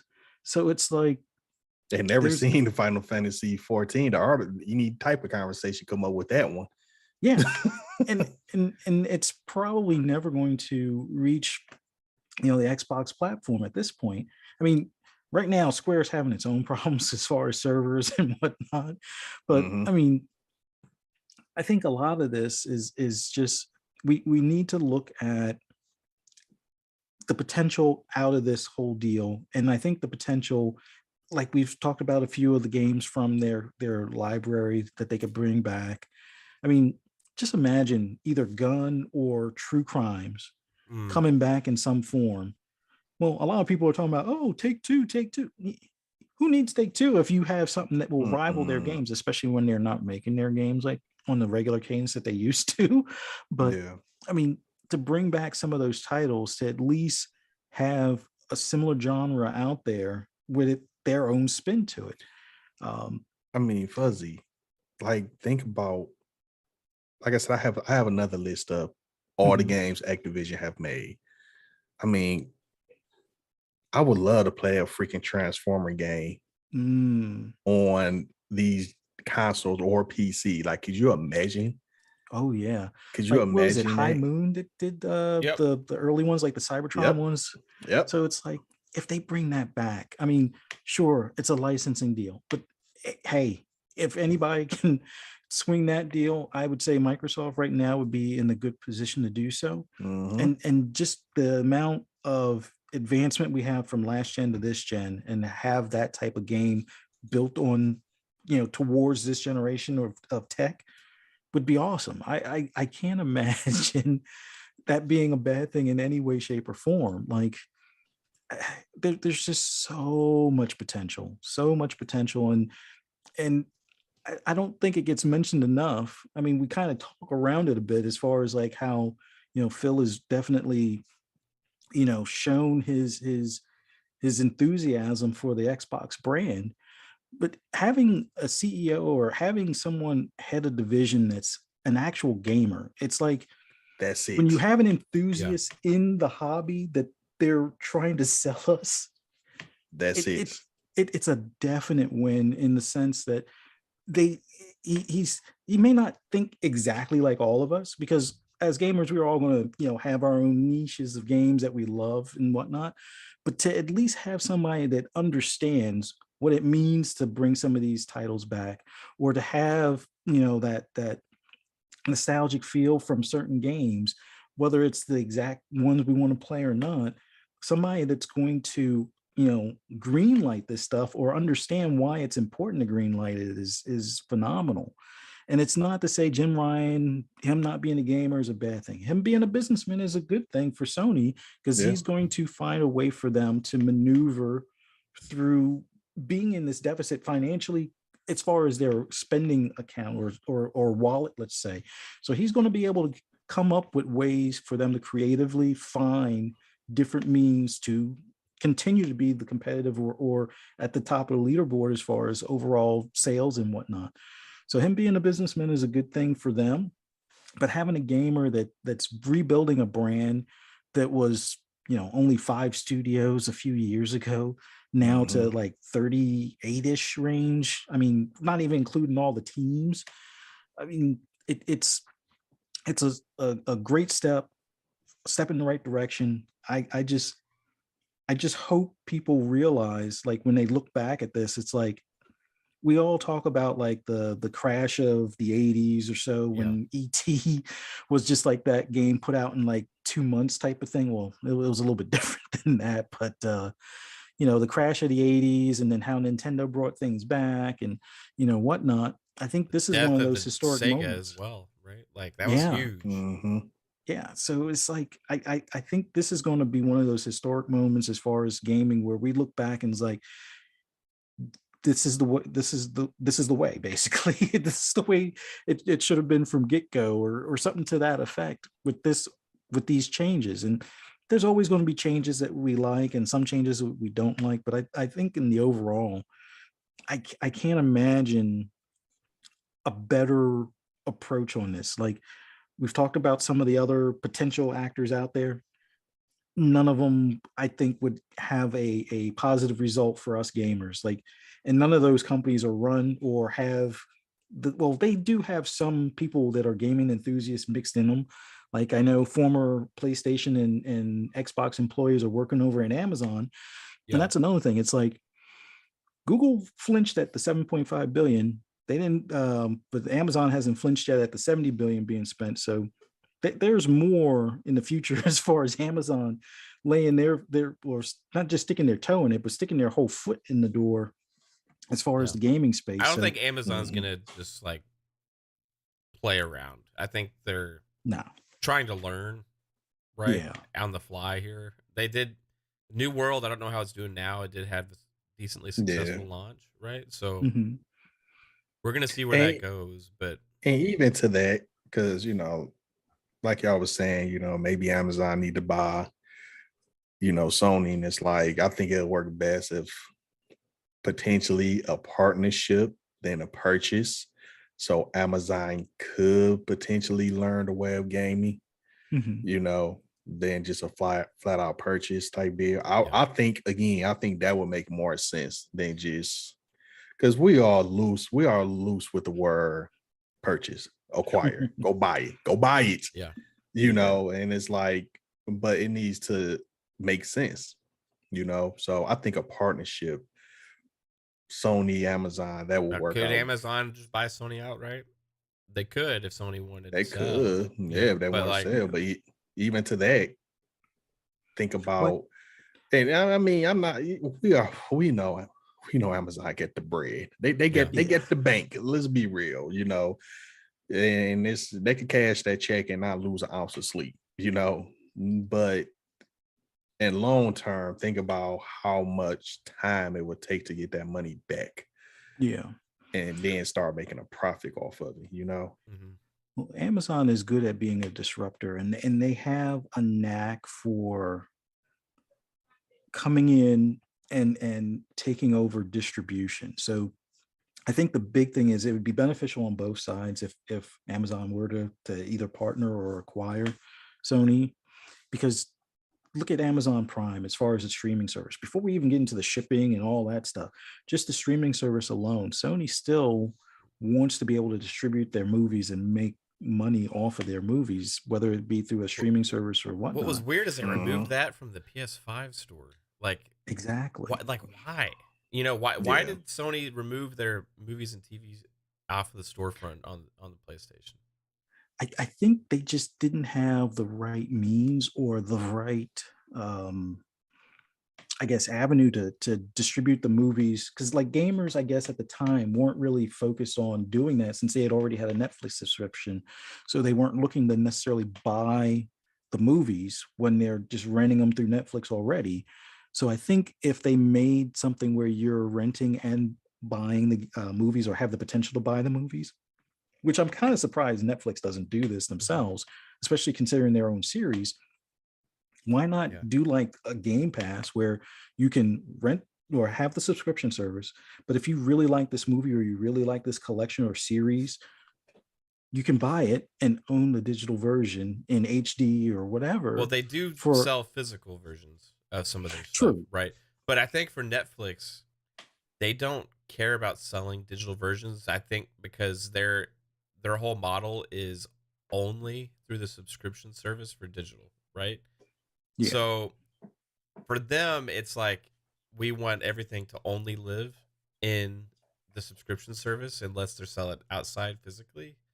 Mhm. Because their stuff doesn't leave either, right? Like if it's like Right. Netflix produced, but Mhm. the inherent difference between like Netflix and Xbox is Xbox you can purchase those things, right? So I would think Sony would take that same approach where Xbox you can purchase the games as well, you get a discount, right? Yeah. Sony I would think would have that same model, especially in a Spartacus, which is makes me confused why they got rid of the storefront. Unless it's part of the Mhm. bigger vision of it being tied to Spartacus and and acquiring those That's titles that's what potentially I goes was through there. thinking. Anyway, yeah, sorry Fuzzy, keep going. No, no, because yeah, if they have that as part of Spartacus and have it where Crunchyroll is somehow incorporated in there, Hmm. their movie catalog is somehow incorporated in there, uh, a Netflix rental, but also the ability to purchase or download the content. I think that's part of that creative approach that they can take, be it different or slightly different than what Xbox is doing, and still have you know room to grow or room to expand that and be just as competitive, if not more so, for that subscription model. I mean, at that point, if you just want games, all right, go to Game Pass. You have games available on PC, mobile, and console. But if you want a mixture of games and movies, then Spartacus might be the way to go until Netflix tries to really dip their toe into the movies and gaming aspect. But it looks like Netflix is going to go towards mobile first as far as the gaming. So this would be the perfect opportunity for PlayStation to kind of bring back that store to do the like movie rental and possibly movie sales and downloads and things like that on top of gaming. And I think at that point they could probably get away with not doing day and date stuff, but still, I think eventually day and date is something that they will probably have to consider. But still, I think that's a nice alternative reality, I guess you could say, for the Spartacus subscription setup. So it's different yet unique in a way that makes it valuable to a customer base looking for that mixture of movies, streaming, gaming, and all of that combined in one tidy subscription. Hmm. Yeah, man, I'm really curious, like where Spartacus, like, when is that? When are they supposed to announce it? Did they say like, is it the 23rd or the 24th, or is there going to be some kind of like news? I know, or maybe it's February. There's going to be some kind of PlayStation show coming up. Yeah, I think the rumor was for next month, sometime February. That's the Right. rumor that it's supposed to have a state of play. Speaking of rumors, whatever happened with that whole thing that allegedly is supposed to broke the internet today? Like, what was that? I missed this. Like, PlayStation 1, 2, 3. oh yeah, Yeah, no, hey, so like that was a misinterpretation thing of like some kind of commercial that was going to be revealed early for like on the 23rd, some Japanese PlayStation commercial or because the something. only thing I seen was something about Kirby, and that's it. So I was just wondering, like, did I'm? But then again, I haven't been on Twitter that much today, like that. Yeah, So I don't know, man. Yeah, that that was, that that was interesting. yeah, that was confusing too. I was trying to figure out what that meant too, but I know that they're supposed to have some kind of a PlayStation showcase coming up soon, or what do they call their shows? Their short shows they Oh, do. state of State play. of Just plays. state of play. Yeah, supposed to have a state of play. The last state And of play see, they had was just an absolute 100% waste of time. That was yeah. like, they shouldn't have even, that felt like, what the hell was the point? Now this one coming up, I expect more or bigger Mhm. news. The question is Spartacus going to be unveiled at that, or is it going to be later in the year? I think I think if it come down to it, honestly, I think they'll probably touch more on the PlayStation VR 2. I think, Mm. or perhaps show a game or so, since they so-called revealed the actual, you know, handsets, not the headset, the hand part, the controllers. and They just unveiled and the that specs. recently, right? So you think they're going to spend more time on that in the next event? Yeah, I think so, because if you guys already had the controller down packed, you guys already have all the specs for, y'all teased That Horizon game. a Horizon VR. So it's like, I think now will be the time for them to build the hype up and probably drop the actual headset holiday of 2022. So I think they probably want to get ahead with that. Again, I could be wrong on that part. But I don't know. Like, we know we're gonna see some type of God of War, because this is the year for God of War, allegedly. They'll probably show off some more Spider-Man.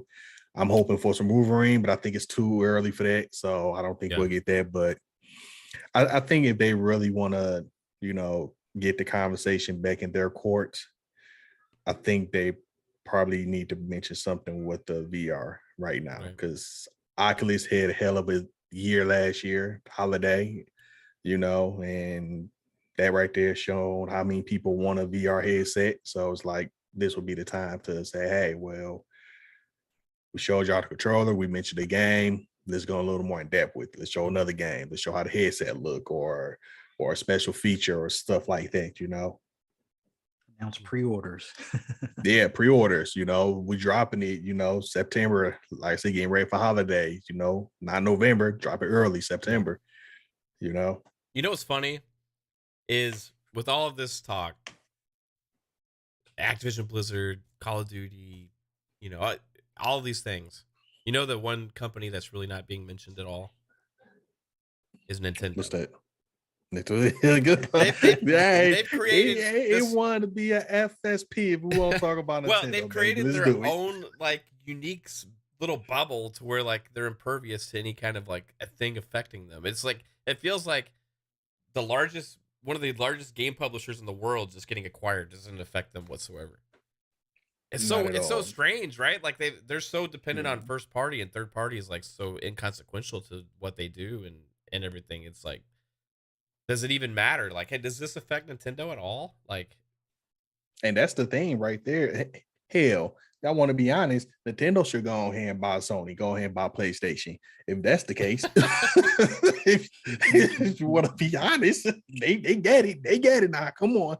But no, I mean, that just goes back to what we was talking about earlier. Like, Nintendo, they're doing their own thing. Yeah. They're going to continue doing their own things, and it works for them, even to their little gimmicks, the Wii, the Wii U, the Switch, whatever, they prove that they could put out a bad product, which is the OLED Switch, and people would eat it up without any problems. Yeah. And it's like you said, it's funny how nobody's bringing up Nintendo at all, but Nintendo's not worried. I imagine this is how I envision Nintendo, right? There's like this all-out brawl in this like corporate meeting room, and like you got executives from two different companies like going after it, and like all these things happening, and people yelling and all this stuff, and like money changing hands and all this craziness going on. Mm-hmm. And then like in the corner, there's just one little happy kid just going minding their own business, like just, oh, I'm having fun over here, everybody's ignoring me, I just like I'm in my own little space, and that's Nintendo, man. It's like, they're just carved out this niche that seems bulletproof at this point. And like, it's pretty crazy that with such a massive thing like this happening, Nintendo's not even in anybody's thoughts. And that's why I honestly, like I said, we talk bad about Nintendo because we want Nintendo to do better. Let me throw that out there before we get any type of backlash or, whatever. Like and I'm not saying Nintendo with the Switch is a bad thing. I just didn't. Yeah, we just want them to also do something that's more for us, right? Like, it kind of moved on from from the audience that I am, from you are, Fuzzy. And they're more dedicated to a different audience now, which is fine. They're not struggling with that. Completely fine. It's just we want something for us as well, right? And that's it. Because we, all three of us right now on this panel that's talking, we all own Switches. We got a Switch, whether it's been played or not. Fuzzy, I think you say your kids have. you know, Yeah. a Switch as well. Like you got a few Switch in your house, probably. Like we just want them to do better. But this is why I have so much of a respect for Nintendo. I mean, I grew up playing Nintendo, you know, from the 80s on to now. Again, whatever. I have a respect for Nintendo because they don't give a damn what the other competition is doing.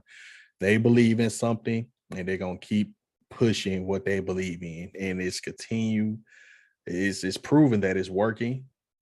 Why changing?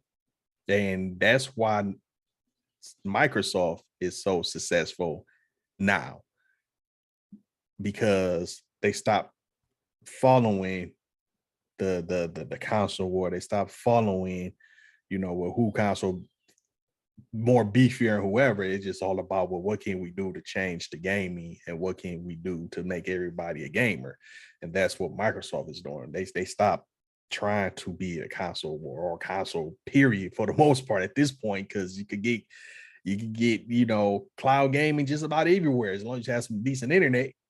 Right. But that's why I have respect for Nintendo, you know, and like I said, not down on Nintendo, not bashing them. And why would this Activision deal bother them? You know, hell, at this point, to be honest, they got enough. They can make their own shooter. They can make their own Call of Duty if it really comes. I always said that if Nintendo gets serious, Xbox and PlayStation in trouble. If Nintendo ever want to get to the graphics part and the power or whatever, Xbox and PlayStation in trouble. So kudos to Nintendo, man. You know, Yeah, don't they're let just this deal living in affect their own you. niche, and Xbox is content with Yeah, that because it doesn't really affect them. PlayStation's content with it because right now it doesn't yeah. affect them. It's They're all just like coexisting. it's yeah, it's like honestly, and I said, you know, I said this to a buddy of mine. It's like, because me and a few of my friends, we have a group chat. So when the news broke, I went into the chat and I said, I know this is a Sony PlayStation fan chat here, but here's the news or whatever. And just talking with them, and you know, like they said, well, now it's not making them any difference because they own Xboxes. Mm-hmm. You know, they just prefer to play their games on the PlayStation, but they have an Xbox. Yeah. So, like I said, Nintendo, they ain't hurting, and you know, hell, they probably don't care, honestly. To be honest, Yeah. they probably don't care. You know what would be interesting? Okay, so I keep seeing this floated around, this idea, right? So maybe we can work on this together, guys. This will be how we kind of end the show. Xbox / ZeniMax Bethesda /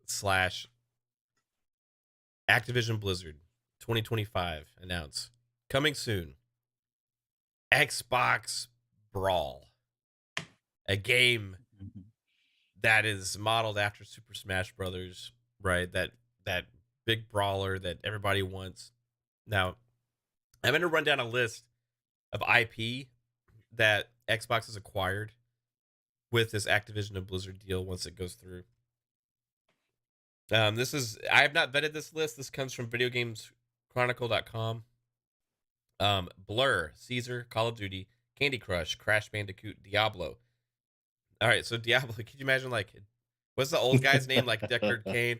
I'm gonna help drop you. Or like, I don't know. Like, it's been 7 years and I'm going to, I don't know. Okay, Deckard Cain. All right, we got Candy Crush, Crash Bandicoot. Crash could easily be in a Smash game. You could put Deckard Cain in a Smash game. You get Soap McTavish in a Smash game. You got Geometry Wars, Empire Earth, Gabriel Knight, DJ Hero, Guitar Hero, Gun. You get a little gunslinger guy in there. Hearthstone, Heroes of the Storm, Hexen, Interstate 76, King's Quest, Laura Bow Mysteries. Never heard of that. The Lost Vikings, Overwatch. Lots of characters there you could easily put in a Smash game. Phantasmagoria, Pitfall. Put the little Pitfall guy in there. Police Quest, Prototype Dude. You could put in there. Quest for Glory, Singularity. Skylanders, you could put the Skylanders little toy character in there. Soldier of Fortune, Space Quest, Spyro, the Dragon, StarCraft.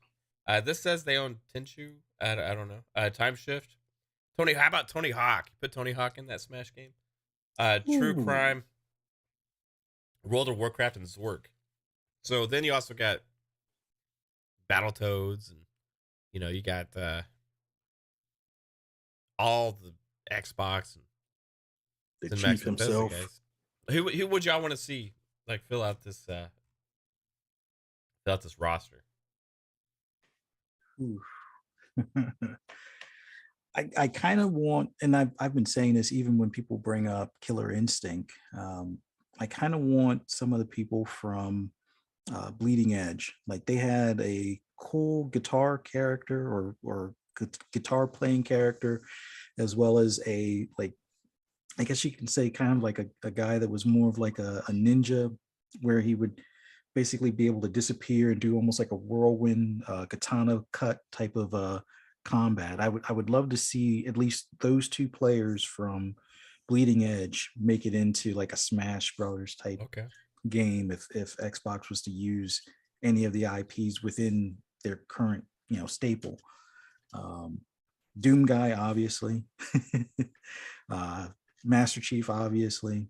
But as far as ones from Activision, I mean, you got to have a lot of the COD characters. You got to have Soap. You got to have just any of them from like the earlier Call of Duties. I think would be a must at that point. Definitely the Overwatch characters. But yeah, there's just something like this would be above and beyond. It'd be insane. Yes, got so much IP now. It's literally crazy. Content. Man. This is all about content. This is what this the DLCs. Oh my goodness. Oh my goodness. Can y'all imagine that? Like for the next 5 years, you could almost release a character from one of the IPs every month and still be going strong 5 years later. Like I think you'd almost have to release like 5 characters a month to be able to get at least a good, 70% of the characters from IPs that they own in the game. Dragonborn, put them in there, like let's go. Wow. Yeah. Ooh. I like where your mind is. I like that. Yeah. I like that. I'm just saying they could, with the family space, which Nintendo owns, right? Nintendo owns the family space more than any other platform holder. Yeah. There's a lot of IP that Xbox could use to utilize to make an impact there, for sure.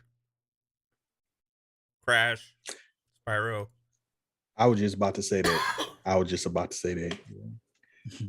Give me, and I retweeted this, that first off, if you guys are not following KFC Gaming, man, I don't know what y'all doing, because they are hilarious over there. I love when they tweet.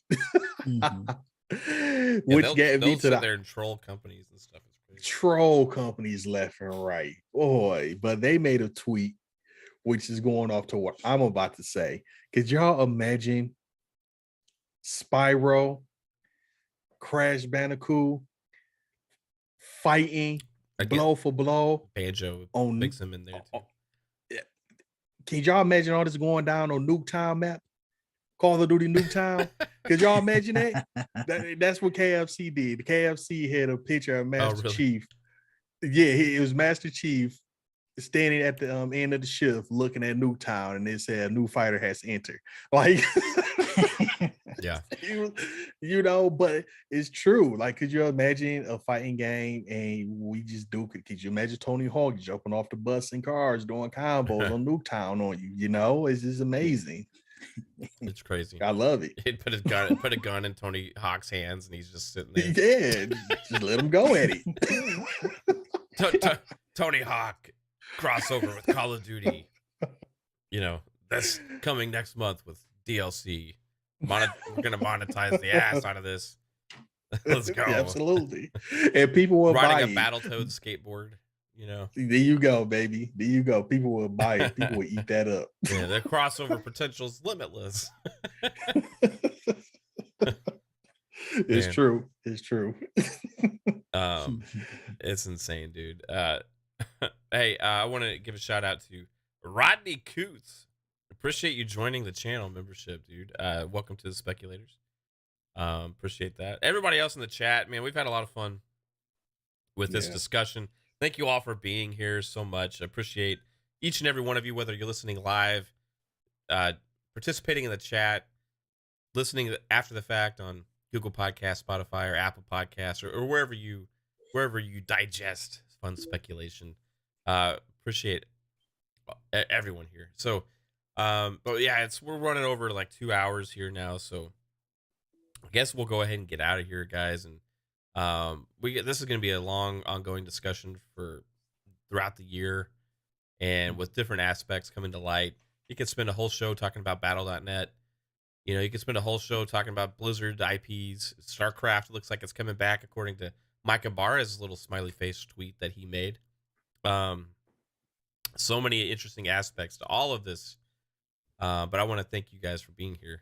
So, Key, tell everybody about your amazing channel, the content that you got planned coming up for the year. I know you've been talking about making some changes on your channel with new content coming your way. And man, you're just killing it still over there. Still got a lot to strive for to meet the standards that you represent over on a Gaming Key. Just Key. I forget which one is Key Enterprises. The Enterprise. There you go. Hey, no, man. Hey, I'm telling you, you're gonna pass me very soon, man. You've been killing it over here, seriously. So I need to be like you. I need to be more proactive with myself. Well, you're busy, man. You got that long work schedule. Yeah, and I'm trying to figure that out. Actually, I got a meeting Wednesday about that because I can't do this. But anyway, yeah, I heard you. Yeah. So you can find me Just Key, the YouTube channel. You know, do my reaction videos over there, my live stream. You know, I'm slowly getting the podcast going. I got some ideas, and I just created another channel which I'll be announcing soon, which I think will be a lot of fun to do. You know. Love talking all type of craziness on Twitter. So Gaming Key, you can find me over there. Like I said, I'm always on my phone. My phone always on my hip. So if you guys want to say something or talk about crazy games or scenarios, definitely hit me up over there. And yeah, man, you could definitely find me here on Saturdays, 6:00. That's what we do. We just talk about games, and we gamers, man. We just love games, and that's what it's about. We ain't here to bash the competition. We ain't here to say what company better than the next company.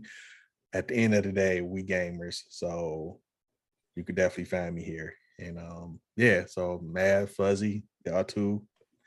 Appreciate you guys. Y'all been killing it. Fuzzy everywhere now. So he's like Pong. He just everywhere. So yeah. Fuzzy's got like on 18 podcasts now, I think. Yeah, I mean, goodness. Speaking of that, Fuzzy, always great thoughts from you too as well, man. Like thank you. Where can people find you, sir? Well, always awesome being on here with you guys, man. Greatly appreciate it. Greatly appreciate the chat that came out and everybody listening later on. For those looking to hear my ramblings about gaming and things like that, you can always find me on Twitter at @fuzzy_Belvedere. Sometimes on Mondays with Mav doing tidbits, just going over the weekend reviews or weekly releases. And you can also find me on Boom's Breakfast with Boom on Friday mornings. Man, it's just awesome being on there with him. He just hit 10K, so I know you guys are going to be the next ones. We got to get up to 10K here. Got a long way to go. By the end of 2022, I'm calling it. Yeah. About that. Definitely. And then on earlier Saturdays, we'll be on, find me with you guys on FSP. So awesome to talk shop with you guys, or talk games with you guys, as far as on the early part of Saturday, and catch me on the shop podcast later that Saturday night with PTK Blam, Pong Soul, and Centurion 1307. Man, gaming news so early in the year. It's not even February yet, and we already had like historic news. So I can't imagine what it's going to be like with not having E3. I expect some big things from the big three, even if without an E3. I think we're going to get our socks knocked off this year. So, man, can't wait for it. Yeah, dude. And all your information, Fuzzy, and key information to y'all stuff is always in the description below of all the content here that we do on Fun Speculation. So make sure you guys check out the descriptions and click on the links and follow or sub or whatever you can do to help amazing people like these guys grow as well. So chat has been real. Appreciate you again, you all. And hey, look forward to your savings on Game Pass. Because after 2023, it just got way bigger. So have a good one. Take it easy, guys. Bye-bye. Later. Later.